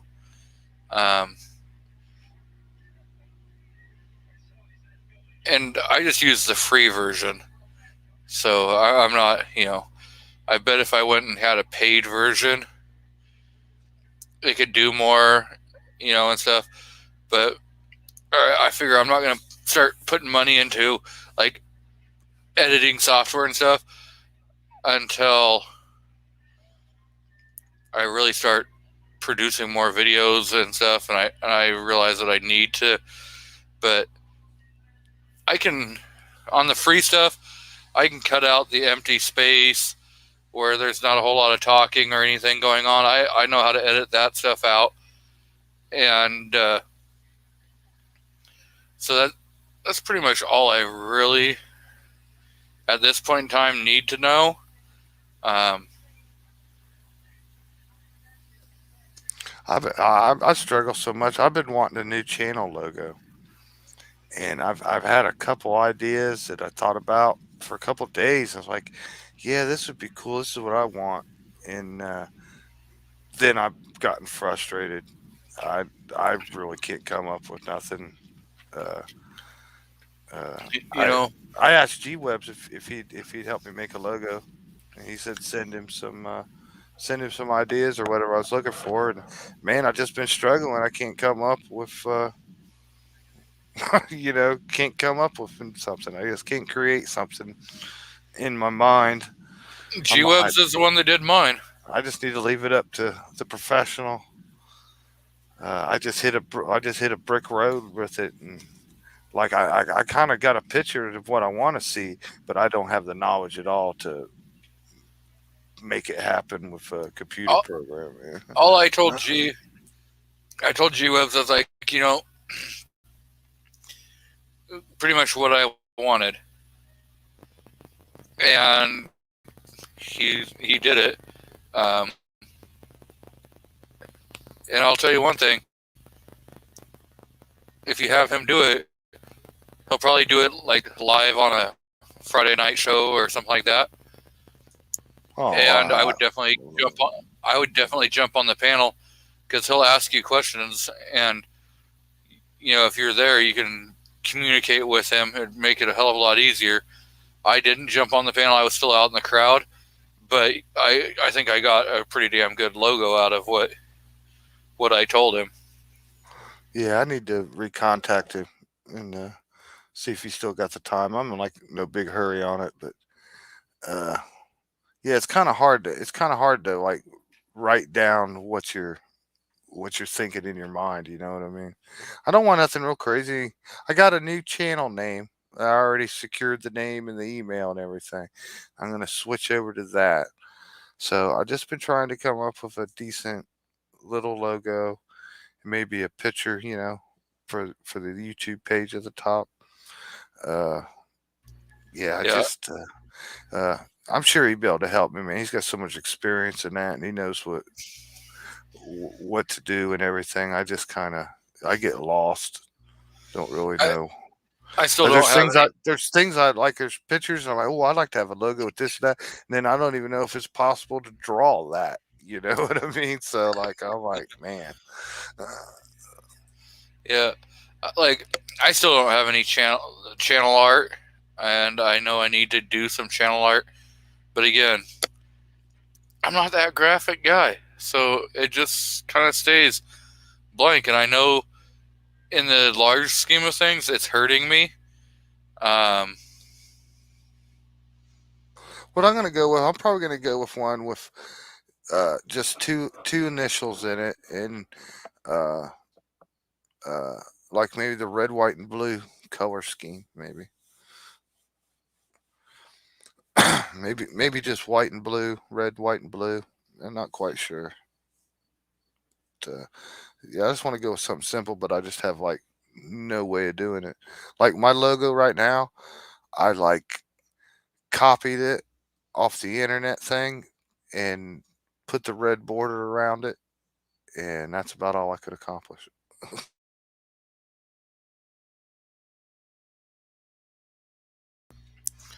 yeah, I defense used that. is. Oh, go ahead. I was gonna say I just used that. That little program called Paint or whatever that Uh-huh. the kids always played with like 20 years ago. That's the only thing I had to work with, man. Yeah, defense says I use the paid version of KindMaster on my phone, only 25 a year, and surprising what you can do with just your phone that way. Yeah, Oh, it's on I, your phone. Oh. yeah, I do my editing off my cell phone also. It's like I shoot the video on my phone, I edit it on my phone. And I have a Bluetooth keyboard and mouse that I can hook to my cell phone and to my computer, so I can use it on both, and so I can go ahead and use that when I'm editing.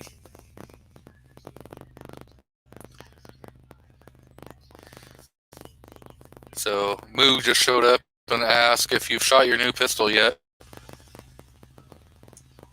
Yeah, I was trying to answer him. No, I haven't shot it yet. Uh, but I sure love her, man. I'm actually, even when I go shooting tomorrow, I'm not taking it. I'm going to do some testing and shoot some other things. This gun I really like. If we go to the range, it needs to just be me and her time. I've seriously, I've wanted this gun like my entire life. Like my stepdad, when I was only like 12 or 13 years old, he got one. The same thing. He got a Gold Cup, and that was the first 1911 first Colt 45 I ever saw in my life, ever touched. And I remember him saying everything. Oh, it's different. It's got the target sights and all this on it. And that was like the first one I ever seen in my whole life. And I've just wanted one ever since.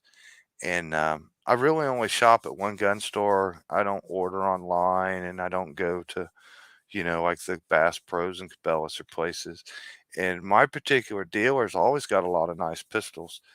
Uh, he had a Gold Cup 2 or 3 years ago, and I haven't seen any more until I came across this one.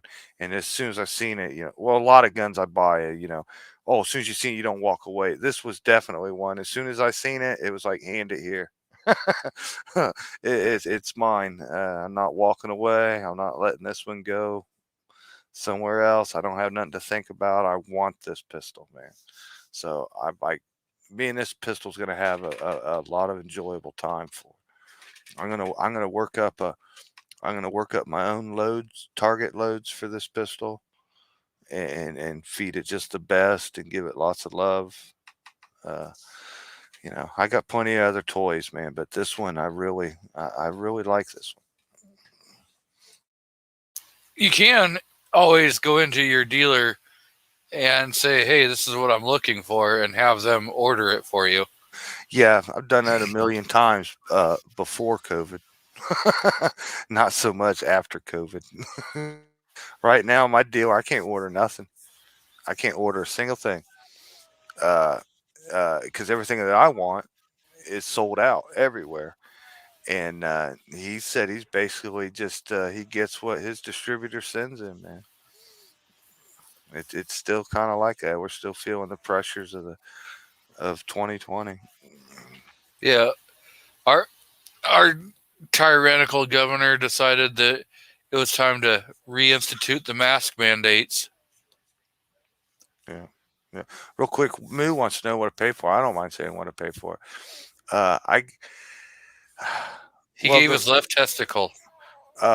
okay, the real price for this gun was like $1,400 and something stupid. They got stupid prices here. It's a mom and pop shop. It was like 1,412, 1,415, something like that, right? And when I was in there, I had uh, a 420 round or whatever Army can of ammo for 5.56. I had it on layaway, and I was there picking that up, and the shop owner, he was like, "Hey man, look at this," and he picked up 2 boxes of Winchester and put them in front of me and showed me the price, and he said, "I can swap that for this one if you want," and it was about $100 cheaper. And he was like, "I got a shipment in. I didn't pay as much." You know what I mean? And he was willing to pass the ammo savings on to me. And I told him, "No, I don't want to do that." I said, "That's not how you keep the doors open." I said, "I agreed to pay that price. I was comfortable with that price, and that's what I'm paying. I don't need the discount, right?" And he was like, "Oh, well, we'll see." You know what I mean? But that's just how it went down. And that's when I looked over and found that pistol. And when I said, "Yeah, I want this," he grabbed the tag on it and went on a computer and he crossed it out, knocked $100 off of it. So I got this gun for like basically $1,300. And I mean, it sounds like a lot, but it's not. It's a bargain, man. For what you get on this 1911, that's a decent price. It's not crazy. It's not Nighthawk price. It's not Wilson Combat price. It's cool, man. It's actually a bargain. So yeah, it's not like it's a super greatest gun in the whole world, but to me, I really like it, man. And I've wanted one, like I said, for so many years. Fucking almost 40 years. So we have Mr. MCK out in the crowd. Welcome. And Moo says, "Nice." So I did have another experience this week with the gun shop that I almost sat and cried. I came across another YouTuber that I knew was from Ohio, but turns out he's from my town here. And I was just watching an old video of his from like January of 2020, like a month before COVID, right? And he was mentioning reloading and some stuff, and he showed a picture. He goes, "My local shop has some stuff," and as soon as I seen the picture, I was like, "Well, that's my store." You know what I mean? And I paused it and I went back and I was like, "Sure as shit is." You know what I mean? That's my store. And then I started noticing that like all the walls are full of rifles and the shelves are all full of ammo.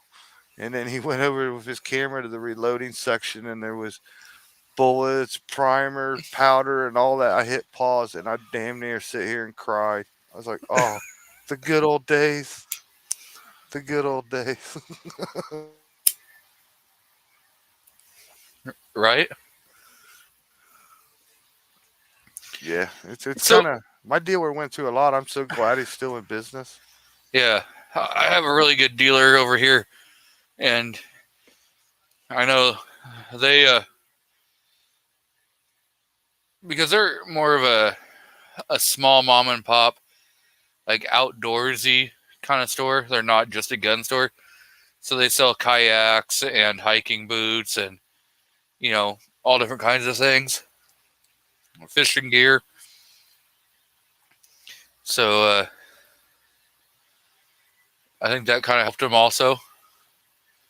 Um, Yeah, my store probably has a fourth of the inventory that it used to have all the time. They've been in business over 50 years, and man, they were just always packed. I mean, for a smaller building, oh my God, there's 500-600 rifles probably for sale there, and all that's gone, man.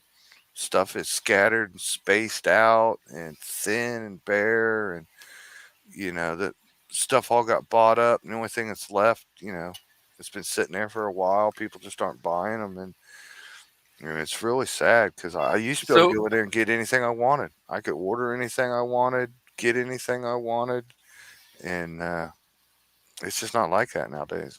so what was the first ammo that was out of stock and hard to get in your town? I'd probably say 9 millimeter and all pistol ammo. It kind of all went at the same time. See, 40.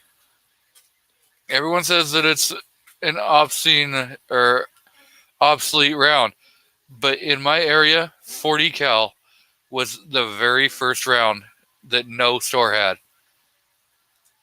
It still had a bunch of 9 mil, still had 45, still had um, like 380 and stuff, but yeah, 40 cal was the first one that was out of stock. I was at Walmart today and they had two small packs of 22 long rifle, and then they had maybe four boxes with two different brands of 308, and that was it. Not a single, nothing else. Nothing. It was nothing. See, it's weird talking because like MCK says 40 is all I could find in the beginning of the end. And it's like everybody else is like, oh yeah, we still had 40. We still had 40. I was looking, I wanted to get more 40, but yeah. Yeah, that's one thing about my dealer. His gun prices are very fair. They're probably less than a lot of people's. They're definitely not like outrageously high in any way. And it's not his fault, but the ammo that he does have back, it the price is just Yeah. you just can't. I know that he's not trying to kill you or rape you over it. He's got to do what he's got to do, but like I just can't. I just can't. I mean, like a box of 45 ACP there is like $59.95, $60 a box, and 9 millimeters like 24 and $27 a box. But here's the catcher though: 5.56. He's got PMC for like $12 or something. Yeah, And he's got Winchesters and other stuff, like $14. But man, you need anything else, and it's like I can't pay that for a box. I just can't. 100 rounds of 9mm or 45 ACP for $120, man. I just can't do that. I can't. MCK is asking how your 45 ACP loading is coming along. Fantastic. Like I said, tomorrow that's what I'm going to be loading up. I got a string test set up. I got 20 rounds starting at 5 grains. Then I got 20 of each, and I go 5.2, 5.4. And I have to check. I think I might have stopped there on what I got loaded, but I may have ran a 5.6, but I'm not sure. But I just got a couple boxes set up for some test loads to try a few things. Hopefully, I can gain some information and narrow it down a little bit. My ultimate goal is not to come away tomorrow with my new set pet load. I'm looking to just take what I got and narrow it down a little bit, and then I'll run some more at a couple. You know what I mean? And then I'll gonna load up 100 or two of that data and see how they go for me and go from there.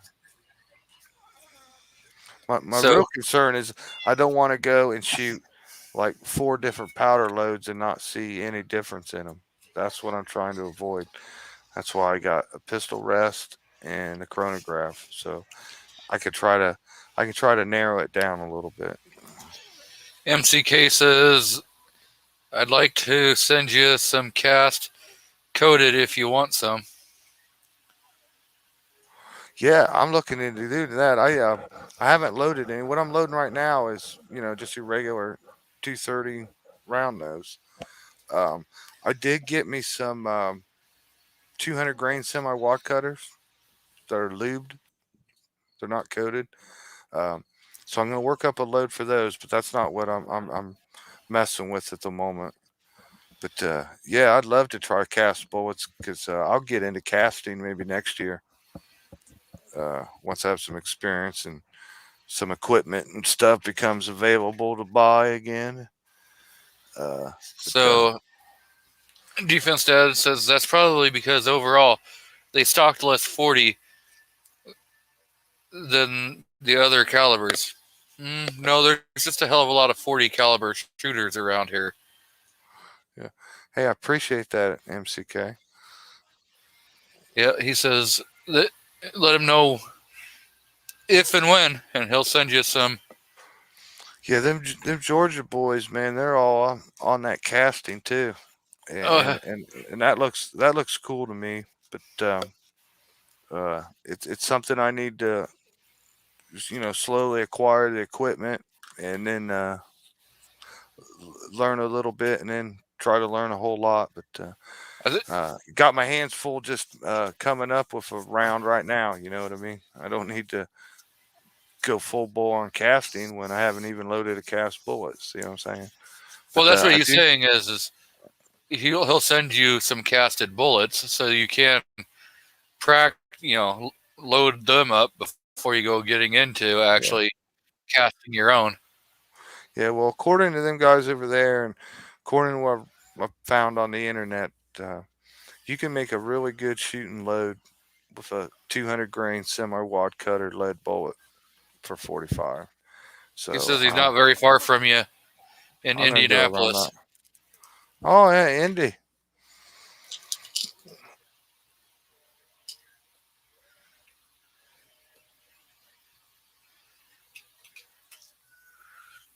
Yeah, there's MCK and all them guys that's in the chats over there on Georgia, man.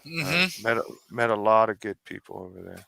Oh hell yeah! Andy comes from there. MCK. So does there's a few of them that come in here. Yeah. We got Jamie who just jumped in. Yeah, there's Jamie right there. We were just talking about you.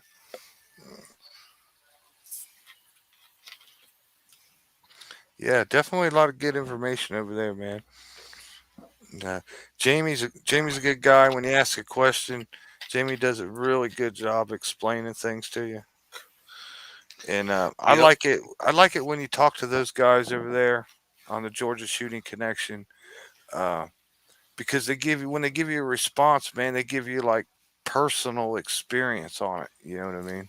They're not just repeating what some big name on the internet said or whatever. They're telling you their own experience with it, man, and that's invaluable information in my book. Yep. Misha says the Oregon boys are cool in their own right.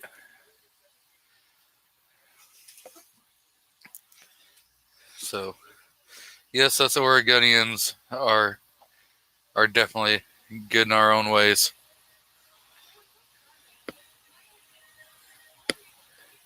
So I threw the link out there. If Jamie or MCK or anyone wants to click that link and jump in, we can definitely go down different rabbit holes. So Every time I see JH 586 hop on, man, I always think about I got a 586 I need to send back to Smith, get it worked on, man. I keep neglecting that gun. I need to send that in and get it fixed.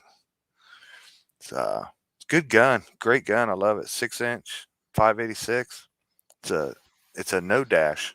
It's an old one.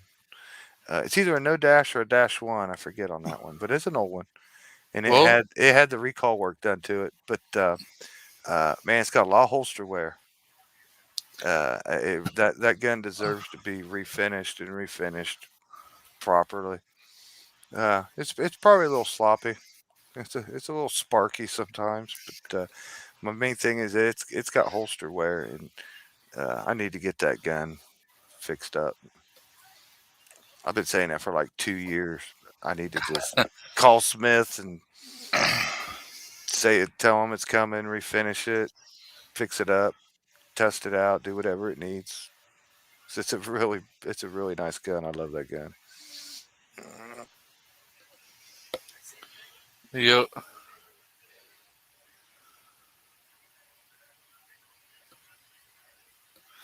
See, something I need to do too, man.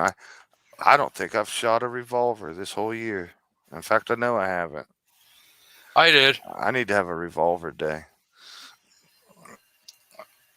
I actually I would love to get the wife on. Maybe not like because she'll never say, "Yeah, I'll go on camera." But if I get like her hands holding that jug, shooting it, that'd be pretty amazing. Tell me it wouldn't. Yeah. I need to go check my revolvers too. Something came up on that Georgia chat last night. I asked about nickel cases because I found some nickel cases for sale for Uh huh. 45 ACP. But the information everybody started telling me, they using the nickel cases, to fight corrosion and stuff like that. And they're talking about all these like law enforcement officers or whatever had never shot their gun in so long, and the case is corroded in the cylinders. And I was like, oh, never really even thought about that. And Well, I got that I got 3 or 4 revolvers sitting over there right now. It's loaded. Haven't been touched in a couple of years, so I need to go check them out, make sure everything's okay.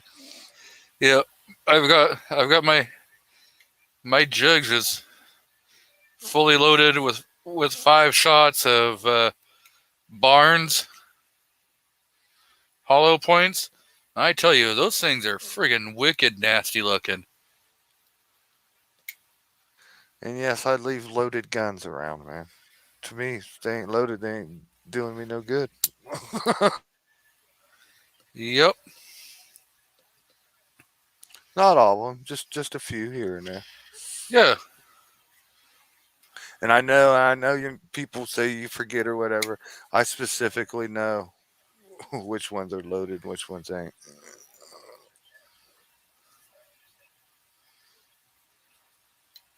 But I don't have any little children or anything running around here either to Neither have do I. like nosy fingers or anything on it, you know. But if I hear a sound in the middle of the night or something, you know what I mean. Having a gun that ain't loaded ain't gonna help me out now. Now, do you have a bathroom gun? Yes, I do. I got one in the kitchen, one in the bathroom, got them in the bedrooms, got one in the rooms I hang out. Yeah, sure do. Yeah, you're gonna be amazed at this one. I got a Colt 45 1911 government model. Just the it's not fancy. It's basically what they call the classic or Uh huh. whatever. That baby's cocked and locked, and it's sitting right in between two boxes of cereal on the first cabinet in my kitchen, just in case something happens and I'm in the kitchen. I'm ready to go. And I got a 357 686 stainless steel snub nose loaded in the bathroom. That is my bathroom gun. Yeah, the wife looked at me weird when I said I was gonna put a gun in the bathroom. Yeah, I got one in the bathroom. Sure do. So Sitting on a shelf inside of a Galco Combat Master holster.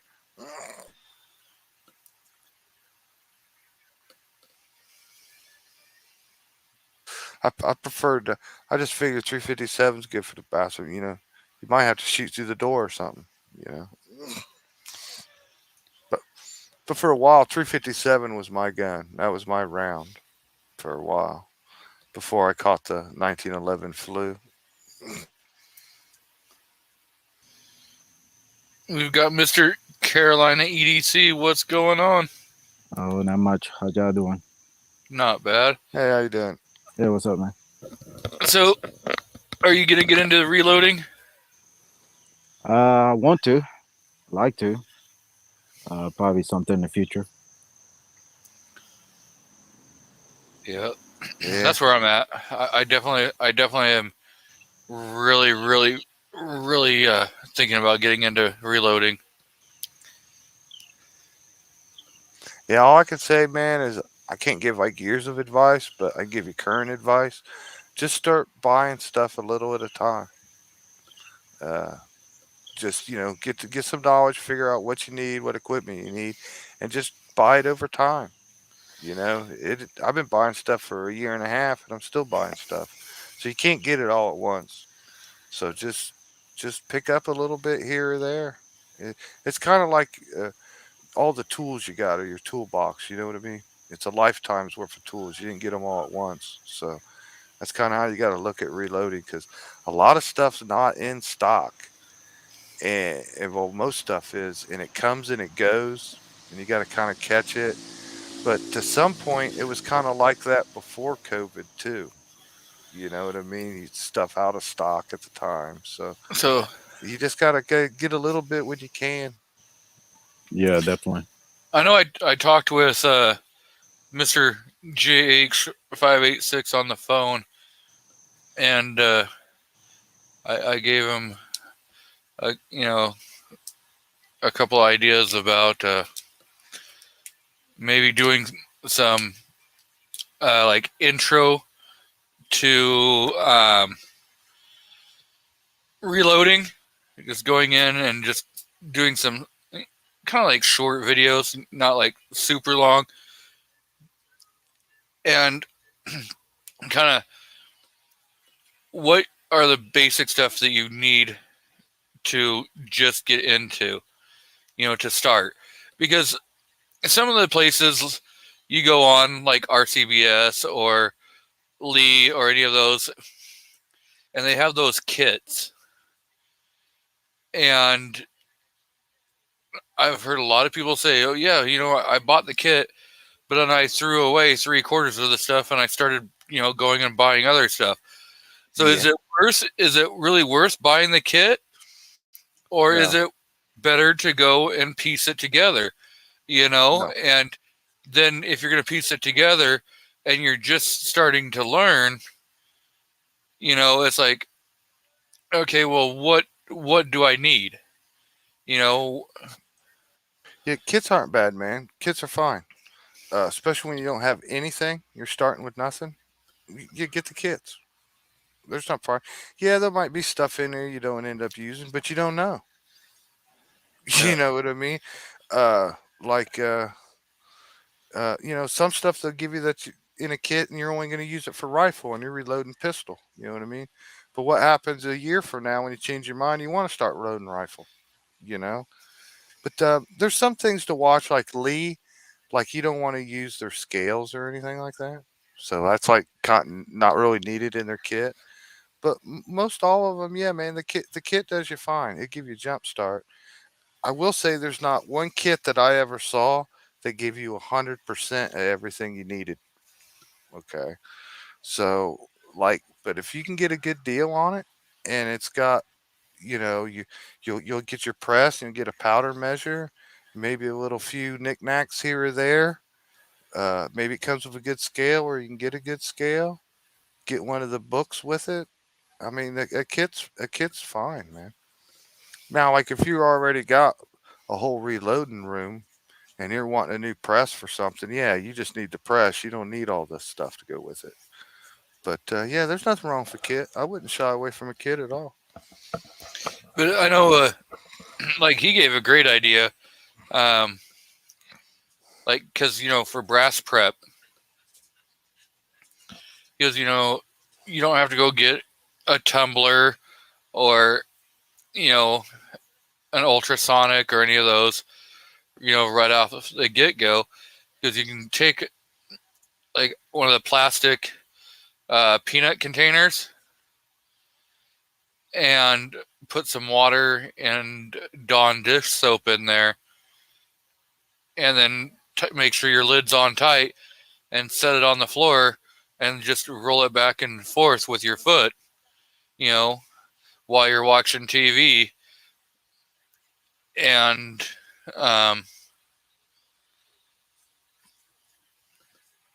that will, at least help get brass prep going, and you're not putting out big money to do something like that. Yeah, if you want to get into reloading, first thing you need to do is start saving your brass, man. That's really like the first thing you need to do. And then start looking at get cleaning equipment, because you're going to have to clean it. But, no press is going to do you any good if you don't have clean cases to run through it. So one of your first steps is start getting your brass, buying brass, keeping your brass, getting it from other people that don't reload, tell them to save it. Start doing that, and start out getting you a cleaning machine. My only question is, how do you know it's too much to pay for a kit? Or also, how often they can use a case? How many times can you reload a case? Depending upon the pressures, so like, so when you're reloading, you're going to want to get a reloading manual. And so they're going to tell you, you can use between, like, on average, your pistols, say 5 to 7 grains. If you're going with the lighter side, the case is going to probably last a little longer than if you're loading it closer to the max. Because pressure, again, it's going to wear that stuff down. A lot of the like going on and listening to JH586 and a lot of the Georgia boys on the Georgia Shooting Connection. They're saying you can probably get somewhere between 5 and like 10 reloads Per rifle. Yeah. Pistol's a lot different. Pistol, you're going to be able to get lots and lots and lots. There's people I've heard, talk about it to, 10, 15, and you might start seeing some trouble. And there's other people that can get 20, 50 more out of a pistol. You just got to look for when you start having problems with the case. And so you are right though. If you're doing lighter loads, you'll get longer brass life. But in typical, like a pistol, like a 9mm or something, uh, you're not really like you're not hot loading everything. You know what I mean? So like just standard loads, and you should get plenty of reloads out of them, man. I'd to say at least. Oh, I don't know because I don't have the experience, but myself, I'm kind of counting on looking for. I want to see 10, 15 reloads out of my pistol brass with no problems. That's what I'd like to see. Okay. So MCK says straight wall cases will last many reloads. Bottleneck, if you and Neil can last 15 to 20 with medium loads. So like MCK, if you subscribe to their channel, or Georgia Shooting Connection, Chico Wise, Kyle Lusk, those guys all do a lot of the reloading, and if you have a question, they're pretty damn good at answering your question. And if they don't know the answer, they're not going to just make something up, and they're going to go and research it and get back to you. And they'll say, "Hey, give me, a couple days, and I'll get you that answer." Okay. Yeah, I'm new to reloading. I don't know nothing about reloading. Now my buddy here, Range Bro TV, he does reloading. So Yeah, and see, that's another person. You have somebody right there that can also help you if you want to get into reloading. Saving your brass and going and asking him, "Hey, can I come over to your house if I, give you a few bucks for, supplies, for like powder, primers, stuff like that, or hey, if I buy all this stuff, can you show me how to do it?" I more likely than not, he's going to probably say, "Hey, yeah, I'll teach you how to reload," yeah, we talked about it. He's definitely gonna start doing that, special videos on it. So we'll see. I'd say it's what you were asking earlier. How do you know when you're overpaying? It's kind of tough right now because prices went goofy, but they're on their way back down. But I would just suggest if you're going to get into reloading and look into getting stuff, kind of forget about the price. Don't let the price make your decision for you on what you're buying. If you need to go get a press, find out what other people like, what other people recommend, what other people have used. Maybe pick up some things of which ones they don't recommend or whatever. But go for the quality and the durability of something. Forget about the price because nothing is really like if we'll take Dylan and stuff out of the picture, nothing is really extremely high priced over another company's stuff. Everything's pretty in line with each other. So go get what's good quality. Don't just like buy it on the price. A lot of people like Lee stuff, and Lee's very affordable. I won't say it's cheap. I'll say it's very affordable, and people like it and get a draw to it. And if it makes good ammo for them, that's great. That's perfect. But they're not everything they make is great. Like they got some pretty junky scales I've seen. They got some other stuff that's kind of iffy to me, but they got a lot of other stuff I think's neat and cool, and I'd like to own it.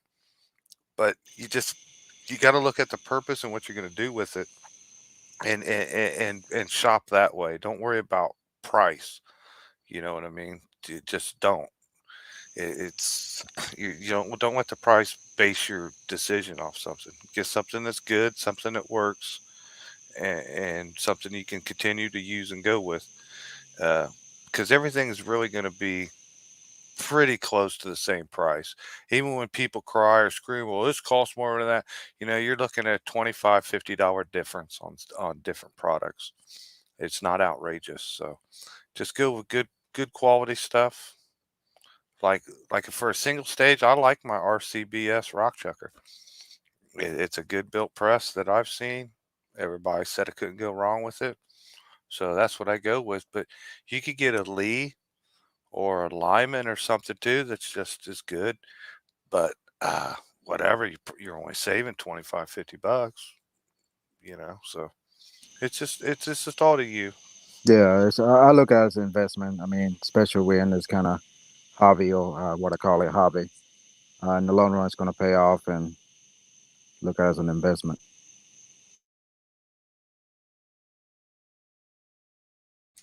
Yeah, there's a lot out there and it's kind of overwhelming to get into it, but I would just not base my price on the very cheapest I can get. I wouldn't look at this and like, oh, well, I can get this whole thing over here for cheaper. If you look at it, it's not a whole lot cheaper. So, just base your decision on quality, availability, or whatever, you know. There's plenty of choices, and reloaders, you have like your basic formula and what you have to do, but everybody does things a little different. Everybody, just like you organize your bench, everybody organizes it a little different. So, like, if you want to use this company's product for this and this company's products for that, or this or that, that's cool. That's on you, man. That's what it's all about. Make yourself happy. Don't worry about what somebody thinks because you paid too much or too little for something. Go what it works for you and what you're happy with. Just like priming, putting a primer in a case.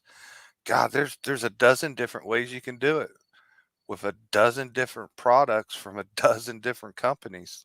There really is. So, you just what works for you may not work for somebody else and vice versa. So, you just got to get into it and find out what you want. Like myself, I got a kit for my press. It was like 50, $60 so I could auto prime on my press. I got $100 and some automatic bench primer from them that you use. I think I got just a thing, but then I got a hand hand tool to prime by hand, $50, and it's how I do it. I just love it. It's so much easier, so much better. It's a nice little tool, and just do it by hand. So, like, I spent close to probably $200 on priming equipment that I don't like using and probably never use it again unless I had to for a reason. So I mean, you just got to find out what products you like too, really. So I guess, I said just buy what you can get. You kind of got to just jump in the waters and at some point figure out what you like. Yeah, definitely. But but when I started out, everything I was kind of like on the same thing. I didn't know what I wanted, so I wanted all the options available to me. I see all these products, and yeah, it says this and that, and oh man, I could do so many per hour and all this and that. So I bought it all up, and then like I said, I'd end up not using it because I don't like it. I like this little simple way. But somebody else may love doing it on the press. You know, it just depends. There's like I said, there's just lots of different ways to accomplish a goal at the end from a lot of different companies, and each one of their products a little bit different. I mean, so you kind of just gotta get in there and get her done, I guess. None of it's really difficult though. Every little step's pretty easy, man, and you really can't screw up. So, So Misha says carbide versus non-carbide, and MCK responded with carbide doesn't require case lube when sizing. However, I still use one-shot spray to ease on running the press. Yeah, like a carbide dye is going to be for like your pistols and stuff, and you don't need to lube it. The steel's like strong. Uh, but rifles and other stuff like that, you have to lube the cases before you stick them in your press and run I them through a dye. I have case lube.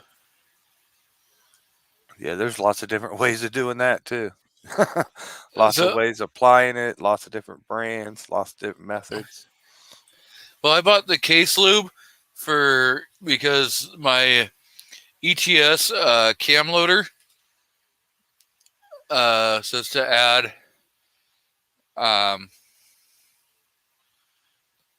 because you got to lube certain areas when you're for making it the round slide through there a lot easier. So I went and bought, was it Case Slick spray lube.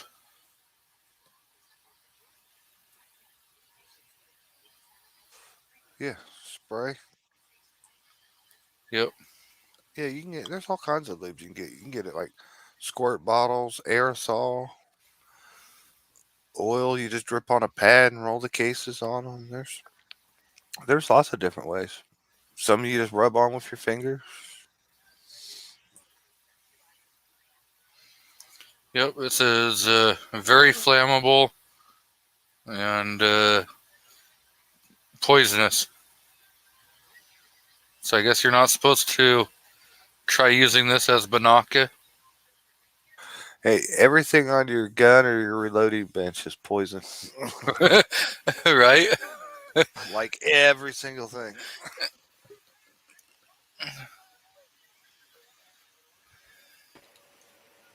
Yeah, but reloading's great, especially when you got the access to YouTube and the community and the knowledge, man. There's so much to learn. There's so much to absorb and take in, and it's just always a conversation, a good conversation. From what I've noticed, the reloaders want to help and share knowledge. You get into the gun world and talking, and you can have some debates. Glock sucks, Smith and Wesson's the best, this and that. You know what I mean? Pretty much when you come across the reloaders, man, you know, they're not out to have an argument. They're out to have a nice conversation about something they're passionate about and they want to share with you.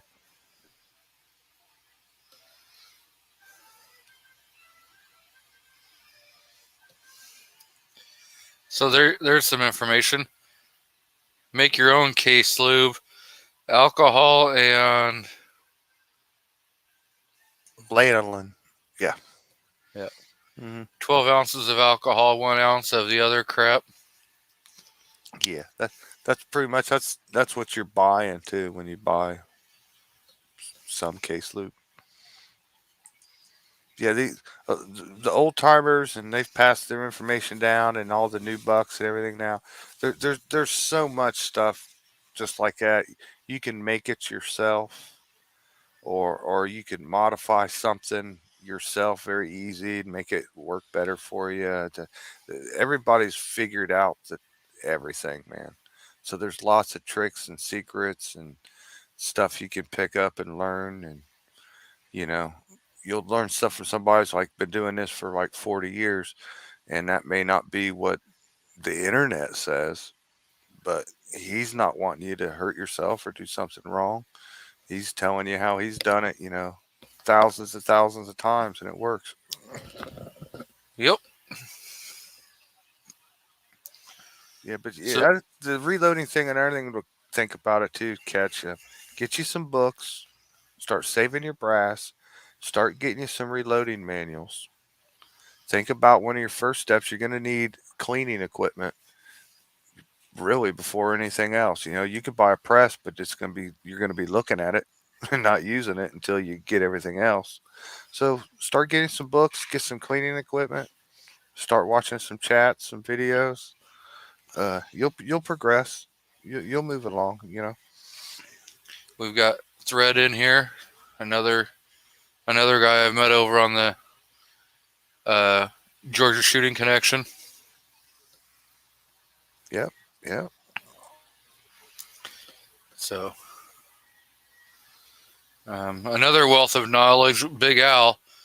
Um, he he's got a lot of good knowledge, and so Yep. does Uncle John and Uncle Jim and Big E. Yeah, those guys all have some great knowledge. Yeah. Big Al sent me my very first reloading manual, man. A nice book, the Lee reloading manual, one of my first ones. Big Al turned that on because found out I was brand new to reloading. And, just good people, man. You meet good people in the reloading sector. Thread's like, I know nothing.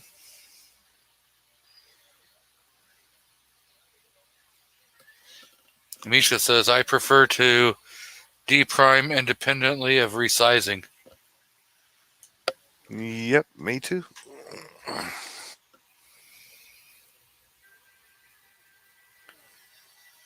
Yeah, just go get you a decent quality single stage. Start out right there, man, uh, and that'll get you going, and you'll enjoy it. Yeah, I think. I think the big thing I tried to push last week or tell you, man, one thing you're gonna need is you're gonna need a bench. You're gonna need a good bench, maybe a good stool. You're gonna need your own little area. You're gonna have to make some dedication to this new hobby. You know what I mean?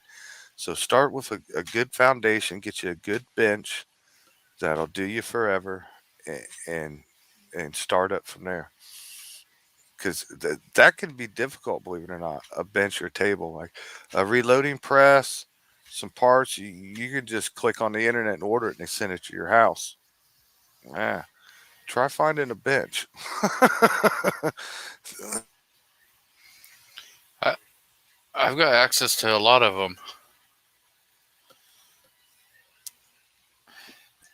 Good. Yeah, they're last year during COVID. Like I haven't looked in a while. When I was buying mine, I struggled to buy the stuff that I have. Uh, Metal workbenches with like metal legs and a wooden top. Man, that's like everything else went out of stock, unavailable, out of stock, See, unavailable. And if you I go think there now, if you go out to stores and look now, what used to be like $150 workbench is now $300 and $400.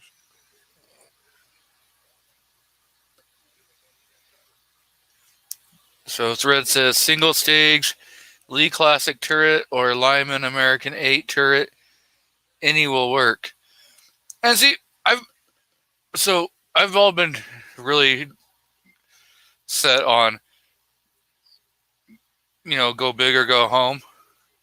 You know, just you know buy once, cry once. With getting a Dylan, Yeah, but you still need a single stage. I'm telling you. yep. You, And more and more, everybody's saying, yeah, you're still gonna need and you and Chico last week made a really good point. Is you want the single stage to be able to like work up and yeah. kind of dial in Well, yeah, that's part of it. before you go moving on to so if you dial in a certain load, then take it over to your Dillon, and you can then, especially like if you're doing pistol rounds, okay, now I have my Dillon set up, and I know my gun likes 6.4 grains pushing 155 grain projectile down range out of a 40.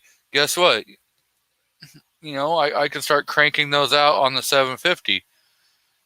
Um, Yeah, you really a Dillon. I mean, you can make it work. I mean, do it, but a Dillon is going to be a hungry machine.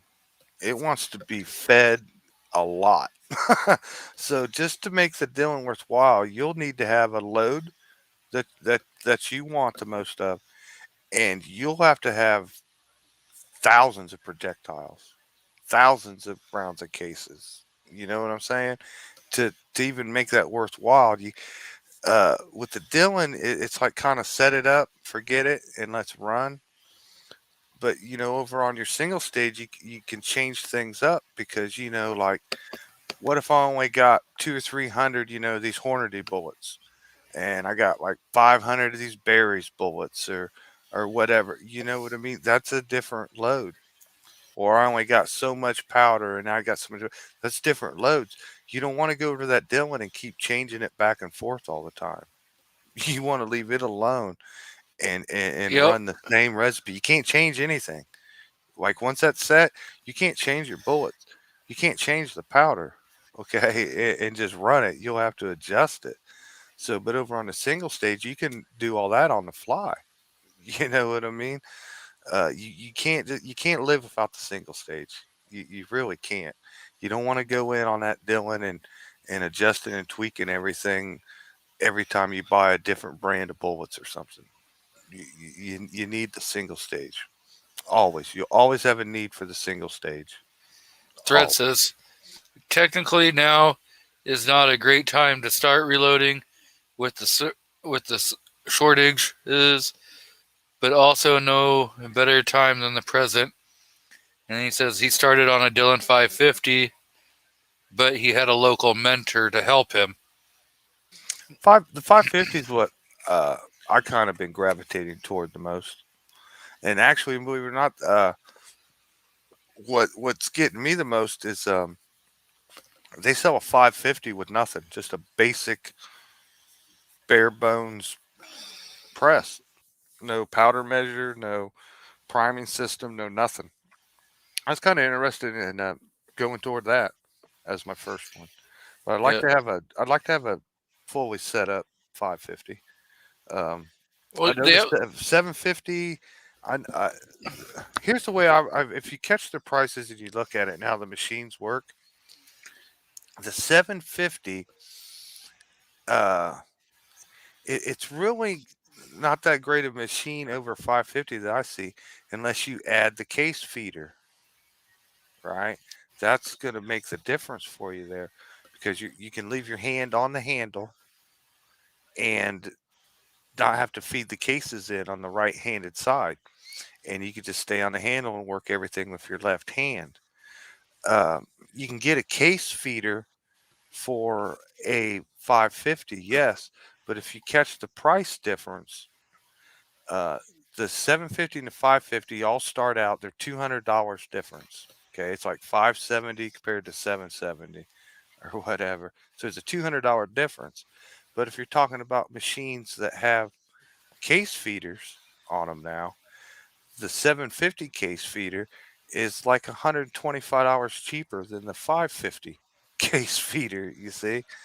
So if you were going to go with a 550 and add a case feeder, you might as well have just went with the 750. You see what I'm saying? But you got to watch. I like the 550. I just like the manual part of it. I know it's only got 4 stations, but I don't really have a problem with loading one with my right hand, the case, and then working with my left hand, and then pulling the handle. I'm good with doing it like that. But maybe if you're a person that's left-handed, that might be an issue with you. So you might want to look at something with a case feed on it. But the Dillons load in from the right side, the same side as the handle if you're right-handed, which is kind of different than doing it single stage and stuff. With the single stage, you can go either side, but I can keep my hand on the handle and just use my left hand to load and feed stuff. So Thread says, get the RL 550 and not the BL 550. And he says, but the conversions are more expensive on the 750. Yeah, a little bit, yeah, but the 750's touted. It looks nice. Looks like it runs smooth, and you could do a lot with it. But you got to catch it's the little things that all add up on them Dillons. That $700 machine turns into a $1,500 machine really, really fast, really fast. So Thread says, I can make 500 to 1,000 in a few hours with not pushing hard. So, yep. See, there you go. You got to have the material to pump that out. If if you're a person that's only got 2 pounds of powder and just a couple boxes of primers and bullets, man, you don't need a Dillon. I mean, you can just get by with a single stage.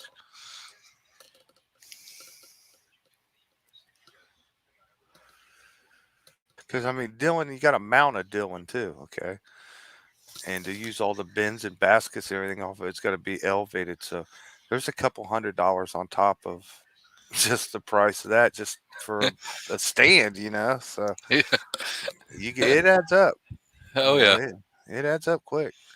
But so does the single stage stuff. You know what I mean? The reloading's going to be expensive. It's going to be a lot of expensive equipment to get started, and you just got to look at it as an investment, or like, I don't know. I don't know if you guys are mechanics or not, but when you started out your first toolbox and you bought a bunch of Craftsmans, you complained about the price of Snap-ons. You know what I mean? But as Yep. you got older, you bought Snap-ons. You know what I mean? And then by the time you're really old, you got toolboxes full of every tool you could ever imagine or whatever. You don't think nothing about the price now. You don't sit and regret, man, I wish I'd have never bought them tools 20 years ago. So you're not going to do that with your reloading stuff, long as you get good quality stuff and they don't break on you. So Thread says I would suggest the 550, and later if you want more, then upgrade to the 750 to be more of a dedicated high volume press for like a 9mm or such. Yeah. Like I was saying earlier, if I had 9mm set up on a Dillon, I would have to go with something that I could just almost just pull the handle and that's it. But I like the 550. I would load a lot of 45 ACP on it. Some stuff like that. But I like the one with not all the stuff on it. I've looked at that and examined that. I could do a lot of use out of that just for case processing. Thread said, And go back to and still like seat my bullet and crimp my bullet on a single stage. But I was thinking about getting one of those Dillon 550s just for case processing. Thread's like, oh crap, I forgot. I know nothing. I know nothing.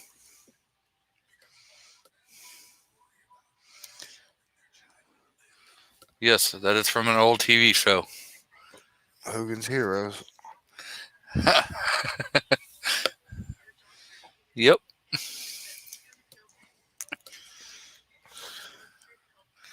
So we are joined by the men of Tupperware. Welcome. How's it going? Not bad. I know you've been here for a while, but we were in the reloading groove, and so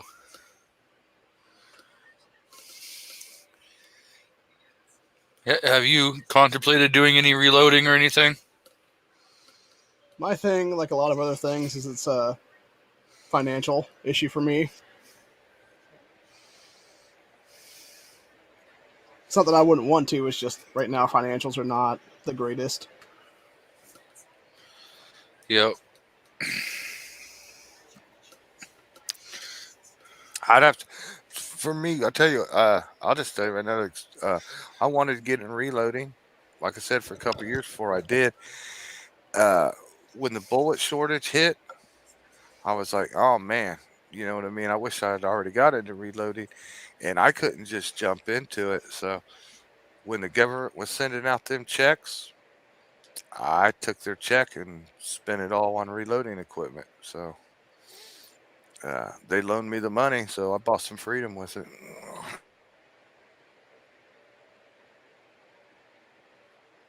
But if it hadn't been for that, I would probably be 6 months behind on buying everything that I needed.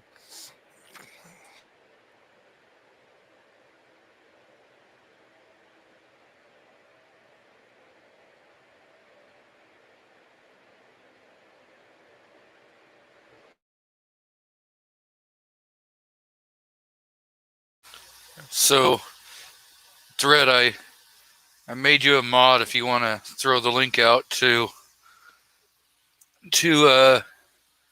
Julio's chat, in case people want to check out reloading information.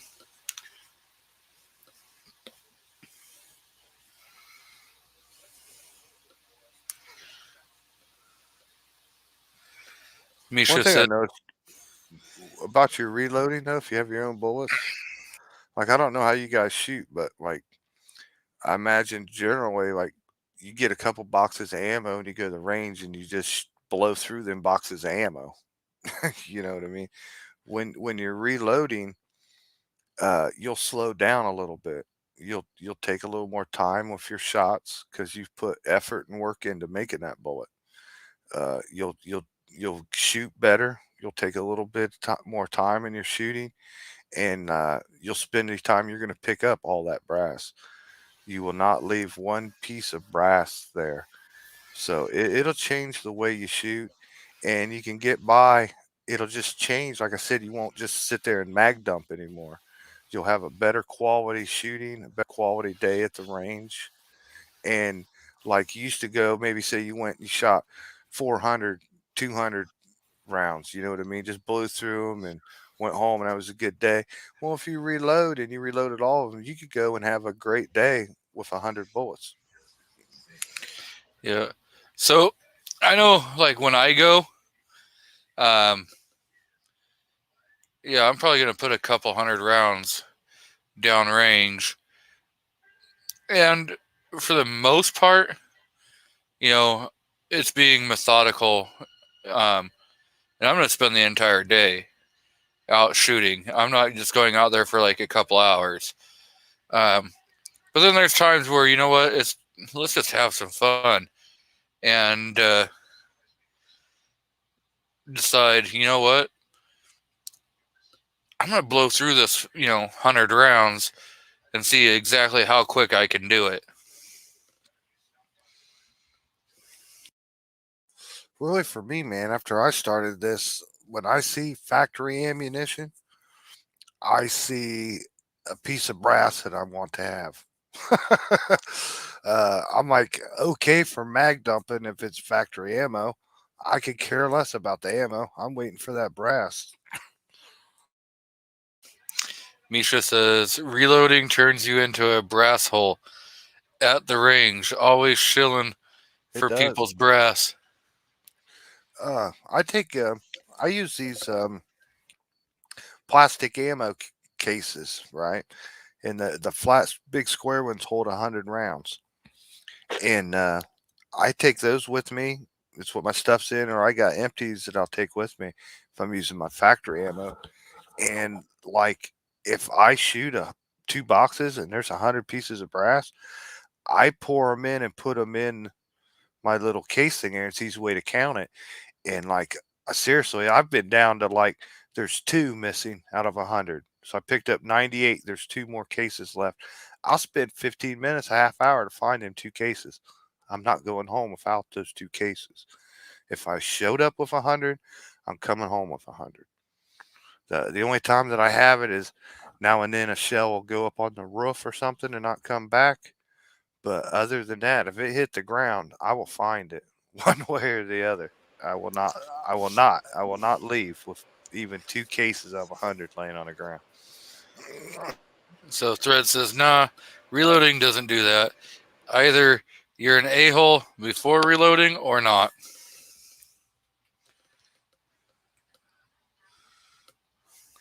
Only sad thing is I had some great days before the crunch hit so bad. I just stop out at the range with my empty coffee can and I go pick up brass. But then ever since the ammo shortages come, there's just not much brass laying around at the ranges anymore. You know what I mean? And a whole lot more steel case stuff than you used to see. But yeah, I had great days and great scores at just picking up brass. Oh, geez, I got some buckets here. I bet I easily got 3 or 4,000 9mm, and I picked every one of them up for free.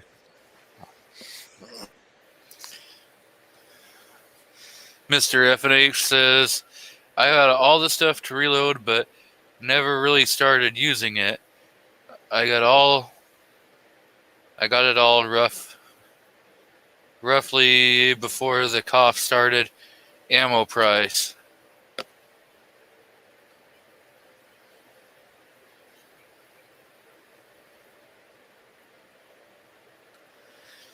Misha says Jason will be searching for his brass, and a tweaker will join him and say, "I know the feeling." Oh, Yeah, seriously, man. Like if you dropped $1 or two and it blew away in the wind, you'd be like, "Oh shit, that sucks" or whatever. But your life would go on. For me, it's different. Like if you can't find that brass, I mean, you're looking, and it's a bitch because brass is sneaky, man. Like you could shoot, 20 of them, and they're all right here within, 6 feet of you, 8 feet of you, all in the general area, and you'll be looking for that one, and that son of a bitch would be 15 feet down the way the other way. You know what I mean? There's always a couple that just go flying somewhere else, and you can't find them.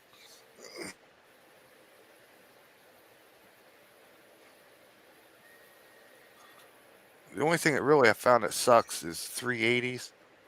I hate 380s because they're too much like 9mm, and you pick them up anyways, and they get caught up inside the other shell and stuff. I just hate 380s. Thread says I used to stay at the range till 11 or 12 at night with a flashlight in my mouth picking up brass. Gun loving grandpa says I show up at my range an hour earlier before everybody shows up to shoot to pick up brass. So we got some brass junkies in the crowd. I started using a tarp, and that helps out a lot. But you got to get a big tarp. If you just use like a small one, like a 10x10 or something, they'll fly right past it. Need a big tarp, man. See, I go shooting in the hills, and so when you're on a hillside, guess what? It's gonna go rolling downhill.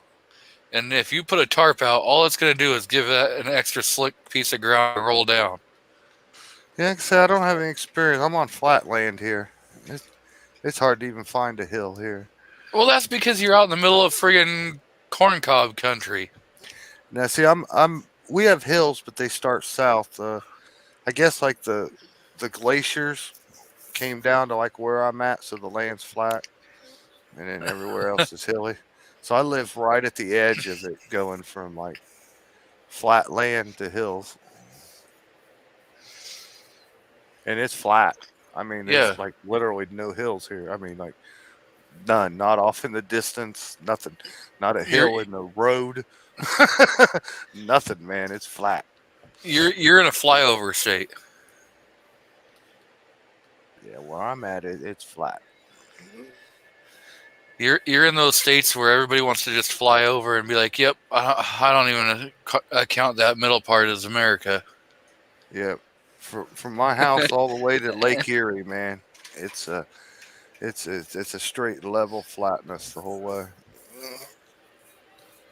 So, like what I was saying last week is, I was thinking about getting the fishing nets so that I can like stick them in the ground and have it so that they catch the brass for me. Brass catcher.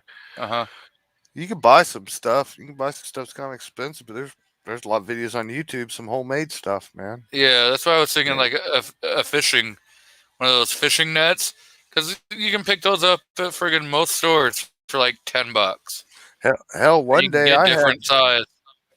day I had good success with a cardboard box, believe it or not.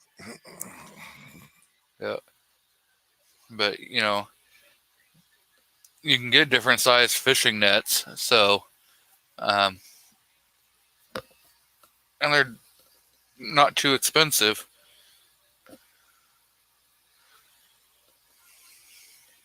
Yeah, they got some nice nets because not every gun shoots it out the side. Most of the time, it goes up in the air above you. You know what I mean? Yeah. So like they got some nice catchers that like I don't know, they kind of angle and they go over top of you just a little bit. And have like an angle for the brass to hit and then fall straight down.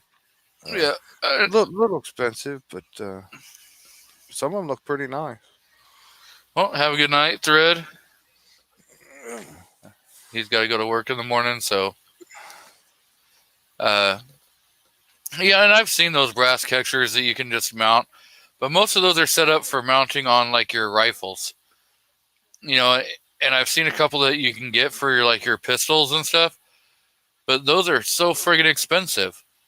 Yeah, there's some that's got like I was talking about. They got like a little framework you put together, Yeah. and shoot, yeah, they're kind of expensive, but like I said, it depends on how much you like picking it up off the ground, I guess. And I'm more inclined if I get frustrated with any changing my method of just using a tarp and picking it up, I'll just make something. I mean, I'll make something out of PVC pipes and some netting or something. I'll just make something before I go spend, $280 on one or something. well, I've seen them. There's only one that I've seen that you can switch between, like having for your rifle and having for your pistol, and it was probably pushing $100. Oh, I've seen frame ones that you stand next to that Oh yeah. start like 175, go to 300. Mhm. Yep. But if I'm gonna actually go and spend money on one, I'm gonna get one that goes on your firearm, because then that just means I'm just too fucking lazy. Yeah, yeah, I'd like to have one maybe for AR.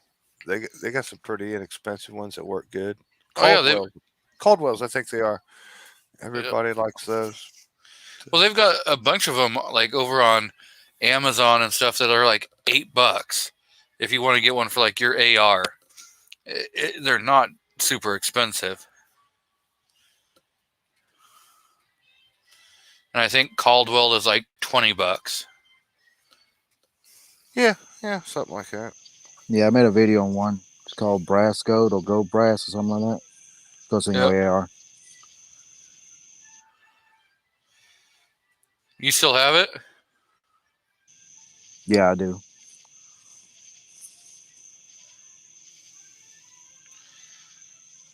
I'm gonna have to get a hold of one of my people that send me stuff for review and find out if they have any brass catchers. I really wish I was retired, man. I got so much to do.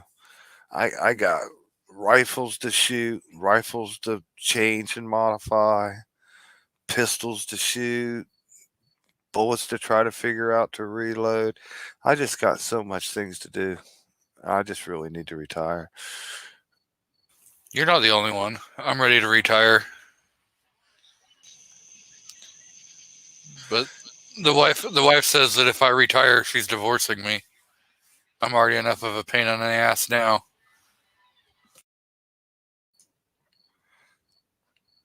Maybe next year will be a good rifle year for me.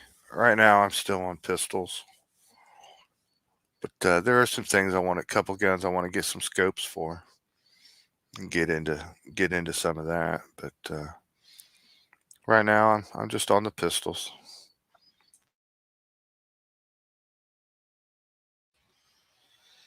Yeah. I don't know. You talking about your Berettas all the time. I've really been looking at a Beretta 96A1 or a Beretta Oh, 96E.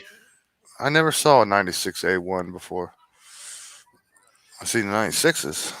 Oh, you haven't seen a 96A1? With a rail underneath the bottom of it. I will. Give me a couple minutes and I'll show you one. I gotta switch email accounts. Oh, I'm sorry. I know what you're talking about. I have 92 A1s. You're just talking about the 96 version of that. Uh, I thought you were speaking of a different pistol. No, it's a Beretta. Yeah, I know what the A1s are. It got a rounded trigger guard.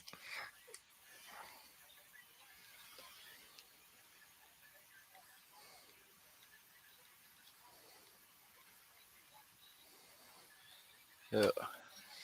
hmm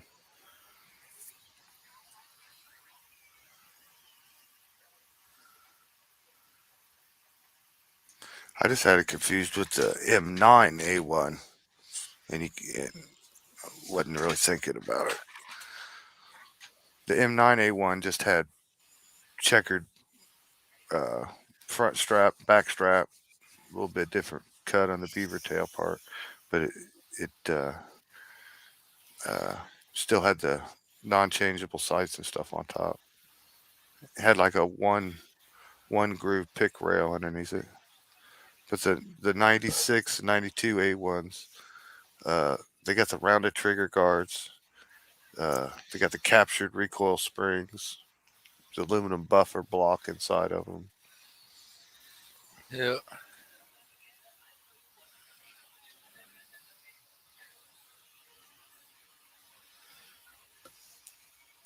I got one not too long ago. 92 A1 with a threaded barrel, and I went and ordered from Beretta a muzzle brake for it, since I don't have a suppressor. So I just wanted to try to use it. Ordered the thing. I found out uh, the gun doesn't have American threads on it. It's not half by 28 like the American guns is. That gun's got that European model thread number 21 or something, or whatever they call it. Yeah. So that's the Yep. hmm now that's definitely overpriced. No, it ain't. I'd buy that right now. That's cheap. But yeah, that's what I've been looking at. Yeah, nothing wrong with that price at all, man. Actually, that's cheap. That gun right here at my store would be $700. Well, that's used. Oh, that's used. Oh, Used. oh, But yeah, that's a 40 cal right there. 12 rounds. yeah. I don't know about used for that price. You're right. Yeah.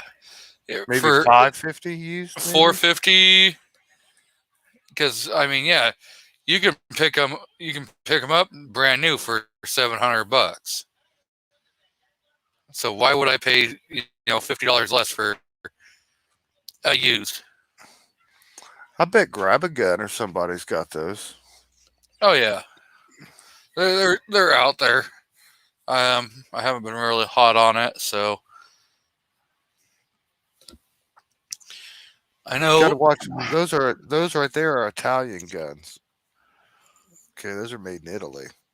Yeah, So like they're only going to make so many and send them over here at one time.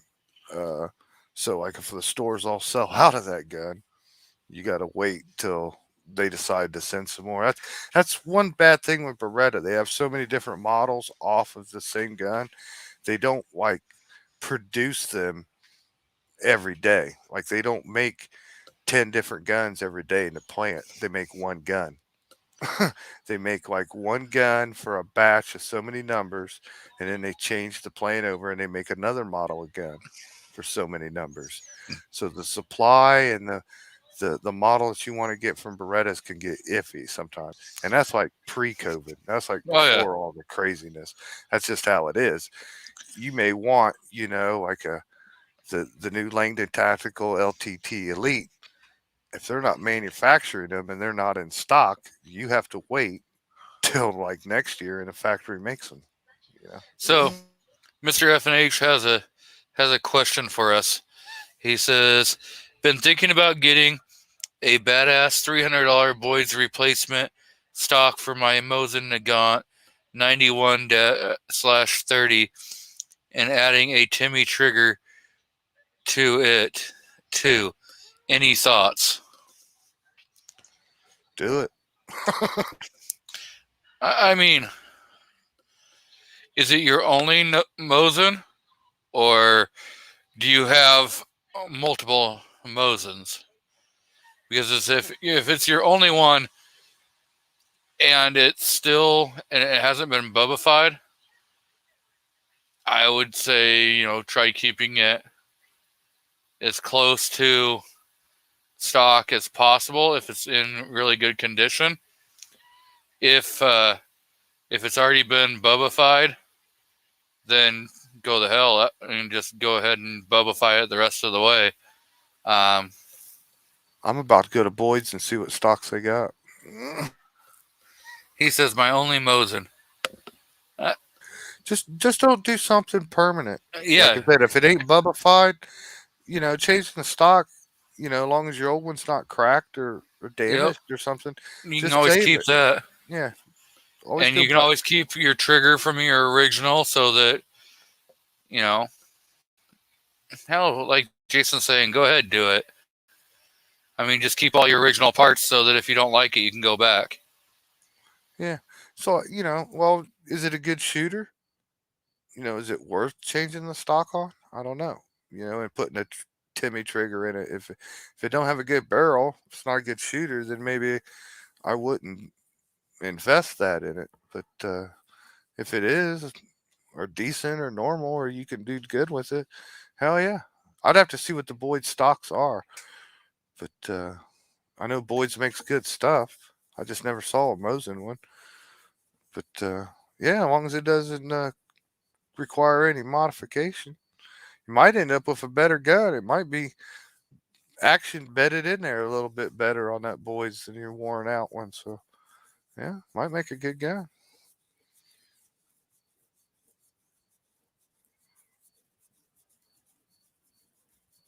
That's something I haven't played around with a while either, is the Mosins.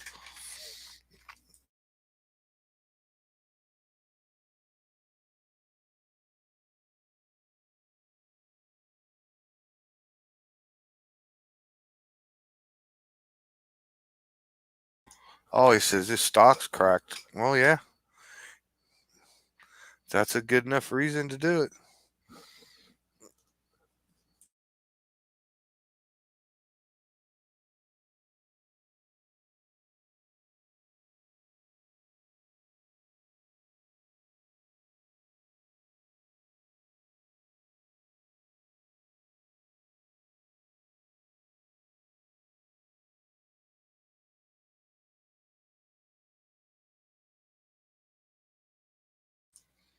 You know what year that Mosin is?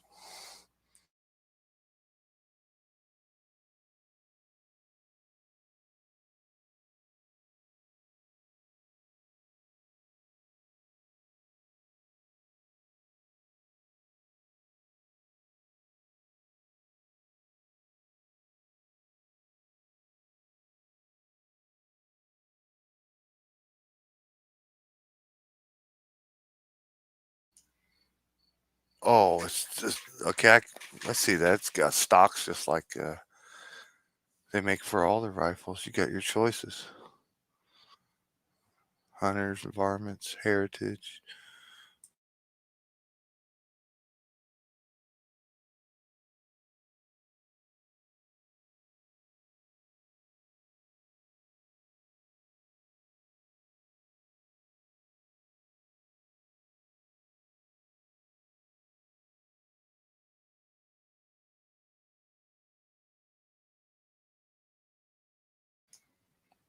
G23, are you muted?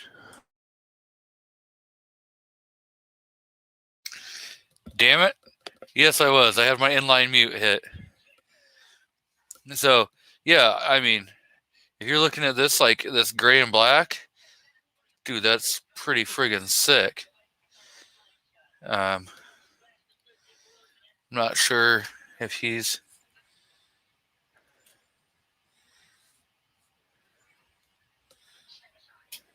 See, they got some thumb hole stock ones. That might be kind of cool.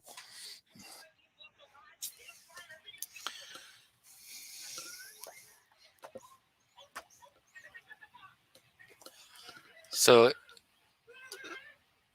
So he's got the Pro Varmint stock.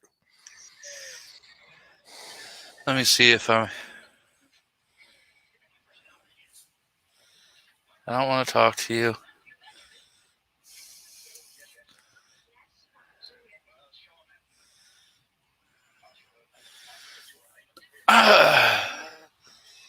Ooh, got a cheek No. weld for a scope. There you go. I don't know, but that other Modified. one, Yeah.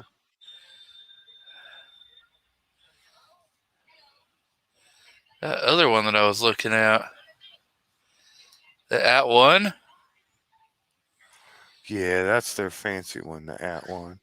Got all the I mean, adjustable butt stocks and yeah, seat bags and stuff. and it's not much difference. I mean, you're talking 227 I think he said he's versus already what got was the that, stock, brother. 169?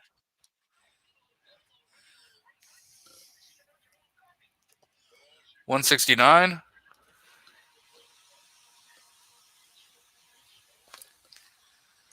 Yeah, I think he's already got this stock, though.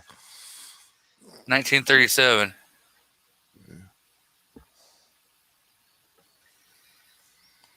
I think I got a 37. So, I got three I of them. I got three of them. They're like 36, 37, 39. I'm missing a 38, or I have a 38 and I'm missing a 37, something like that. yeah, so I mean, I guess, yeah, it's really all what you really want to. I mean, that right there, it's adds $17.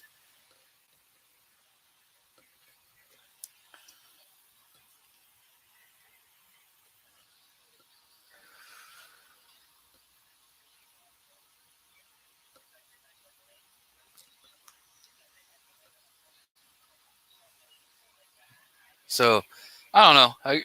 I would say go for it, but I'd really say look at that At-One if you haven't already bought it.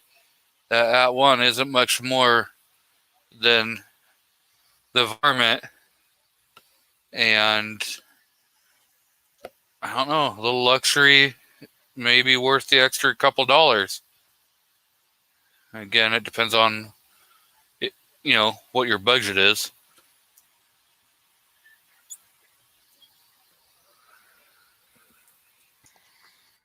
Hey, man, he says he's got one that's black already, the Pro Varmint. Yeah, I'll throw it together, see how it works, man. Yeah, he said Pro Varmint in black. Yeah, so I mean, if you already have it, go with it. If you haven't got it already, Yeah, I'd like to see it. Get it done. yeah, definitely. I'd like to take mine and refinish the stocks on them. With just the linseed oil, get that light colored look to it. I'd like to see one in like a modern style stock, black like that, man. That might be pretty cool. The only thing I notice is, man, we talk about Mosin, you talk about a long gun with a lot of barrel, and that stock looked kind of short. You know what I mean? Just like to see how it turns out. So he likes the look of the Varmint better, and that's what he's gonna order.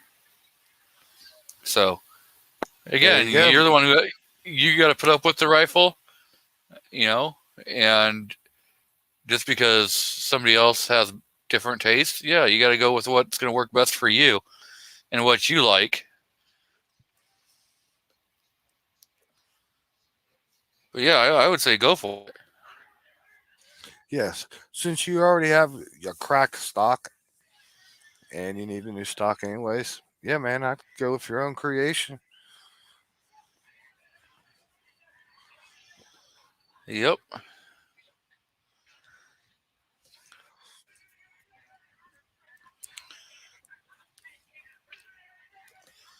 And I definitely want to see what it looks like when it's done.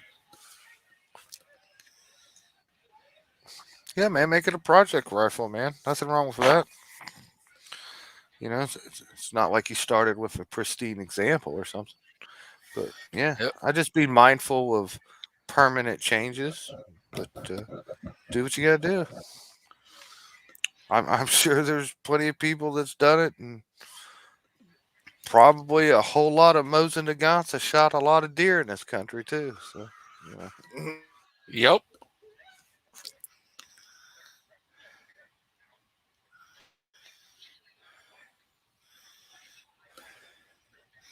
So he says when he's done with it, he'll show us some pictures.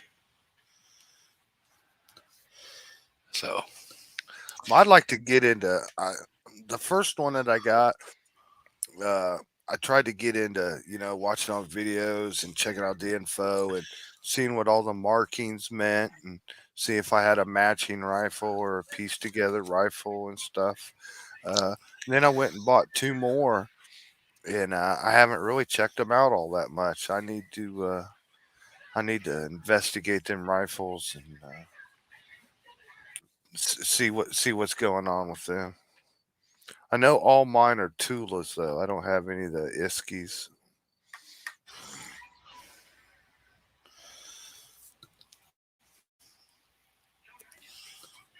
so yeah, I mean, I'm willing finding to out what. modify mine.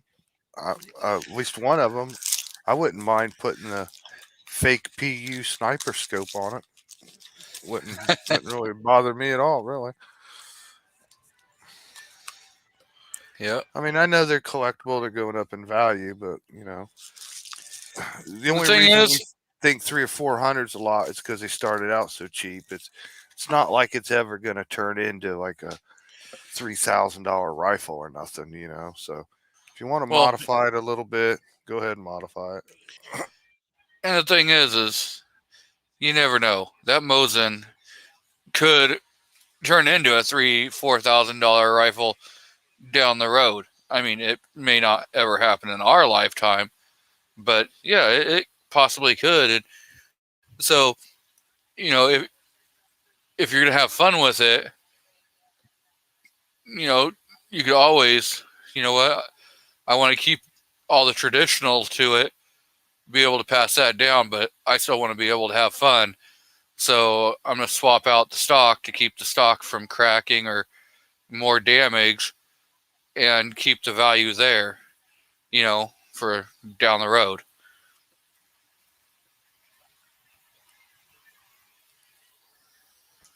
Actually, got 3 Mosins and 4 bayonets. Well, I it was sounds just like you need to buy a fourth Mosin.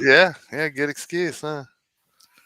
I was at my gun store, and sometimes he has little boxes of stuff and used stuff, that's for sale. And I was nosing through some stuff, and like there was this big Mosin bayonet right there. As soon as I saw it, I knew it was for a Mosin. All right, and I grabbed it, and he had nothing on it, man. $12, $15 or something like that, and I was like, yeah, I want this. I bought it, and I was driving home. The whole way I'm driving home, I was like, man, that's pretty cool. I ran across that. I need one of those. You know what I mean? I needed one of those, and I just never gotten around to ordering one on the internet and stuff. And I go home and I check, and all three of my rifles got a bayonet with them.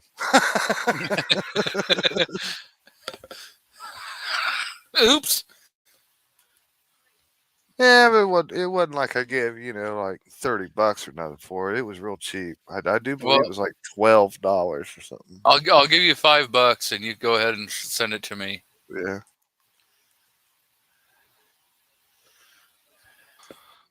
Yeah. The nicest bayonet I got, Squib sent me a real M16 military surplus bayonet, man. That's pretty nice. It's brand new too. It's sharp. Oh, I bet. It's a nice one, man. I need to pay him back for that. Yeah. Uh, Yeah. Squib's a good guy. And there's people, you know, that don't understand him and stuff. And, you know, a lot of the stuff that he says, you really have to listen and find what it is, because he's not trying to like come across as an asshole, you know. And I know I've heard in some chats, I've read it in the chat comments and stuff, and there's people that are like, oh well, he's just a dick or whatever. It's like, dude, you don't understand what he's talking about. And I understand, you do get tired of a lot of that BS, I completely understand where he comes across, from some of that. Yeah, well, these shows is all about, you go to the different, people you have, your different guests, and you ask them their opinion. A lot of these shows are opinions, you know what I Mm-hmm. mean, and stuff like that. I've met Squid a couple. Squid. I've met Squib. I don't know, terrible time talking tonight, but me and Squib met a couple times, and I've had a chance to spend time with him. Man, he's a good guy, man. He really is, man. I like hanging out with Squib. I would love Uh, to, if he called meet him. tomorrow, if he called tomorrow and said he needed help, or whatever, if I could get there, I'd go help him. I mean, he's a good guy. The internet's, some people are different when they're not on the internet, is what I'm trying to say. Mm-hmm. You know what I mean? Yeah. Squip's a good guy, man. I'm pretty much the same asshole in person as I am on the internet. You're either gonna like me or you're gonna hate me, and most of the time, I don't care either way. And that's a big compliment for me from Squib, because he lives in Michigan. Right?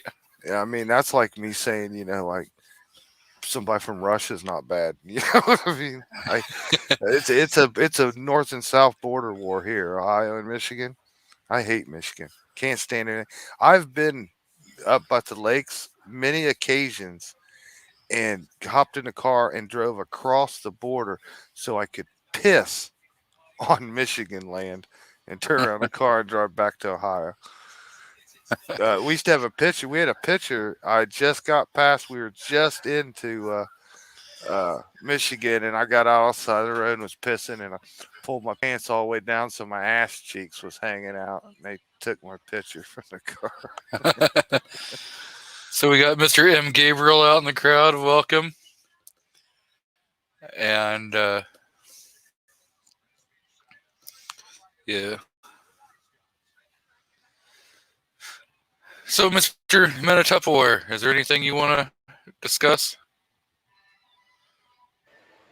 No, I'm fine.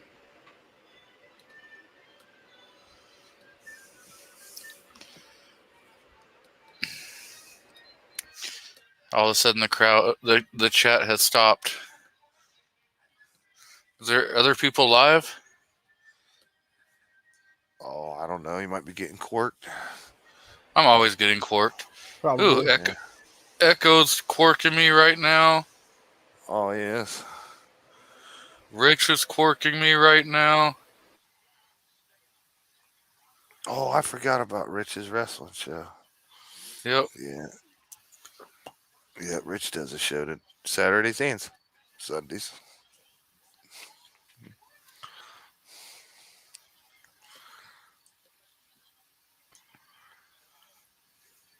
Yeah, I didn't really even know it was 9:30 already. I think I'll hop off here. Maybe make a couple rounds, say hi to people. Let's go. We'll give your closing plugs there, Jay. Oh, I don't have much to plug. I used to do a show, and I just ain't had much time to do it. Last Monday, I had the time to do the show, and my internet went out on me. I know, because I was waiting for the damn invite. Man, you wouldn't believe that Monday. Now check this out. I decided I was going to try it off my phone and do the mobile hotspot, right? Because like my internet was down, the cable was on, off, on, off, on, off, and when you call the number, all you get was a recording. It said they're experiencing technical difficulties in my area. All right, that's the only thing I get. So I was like, because I couldn't even watch YouTube before I even did my show. I was trying to watch a Paul Harrell video on 9mm. and I set my phone up and did it on hotspot off the Wi-Fi, and I did. It kind of worked. It was a little slow, and I was like, "Man, you better check your data and see how much data you got." So I checked my phone because I'm not on. I thought I was on unlimited, but I wasn't. I was on a 15 gig limit, right? And you could hotspot with it. So I went through the thing and said, upgrade your plan. I upgraded to unlimited. So I'm like, hey, now I'm great. Paid him the money right now. Turn the phone on and off, turn it back on. I'm on unlimited internet, and I go to hotspot, and it won't work. It won't let me hotspot no more. I'm like, what the hell? So I gotta go get a hold of Verizon, and I find out, oh, with the unlimited plan, you're not allowed to hotspot anything.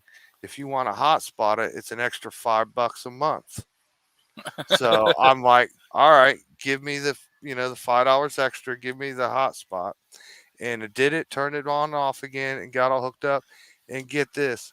Yes, I got unlimited data. Yes, I can hotspot or whatever you call it, but I can only do 15 gigs a month on the hotspot. So like I just like increased my bill every month like $20, all because and not got anywhere, because where I was before I had 15 gigs and could hotspot, and now I got unlimited, but I can only hotspot 15 gigs. So I got screwed on that deal. I was so frustrated. Oh, all you have to do is go back, switch back to your old plan. Yeah, I think I probably will next month. So, Or I was thinking about just taking advantage of it and taking my tablet with me at work. 'Cause I do my breaks. I sit in the truck and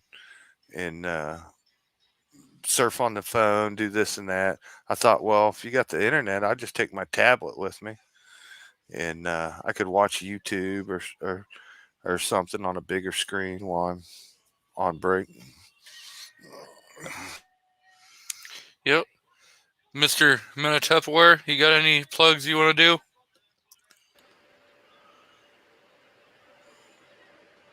Yeah, the Oathbreaker series will be coming back this Wednesday. For people that don't watch your channel, you want to explain to them what that is? Oathbreakers is a weekly series that I used to do until 2 weeks ago when I did the things for date and everything like that. Basically, it is calling out every politician in this country for the crimes they've committed while in office in the last 2 years. The next one will be about Tom Wolfe.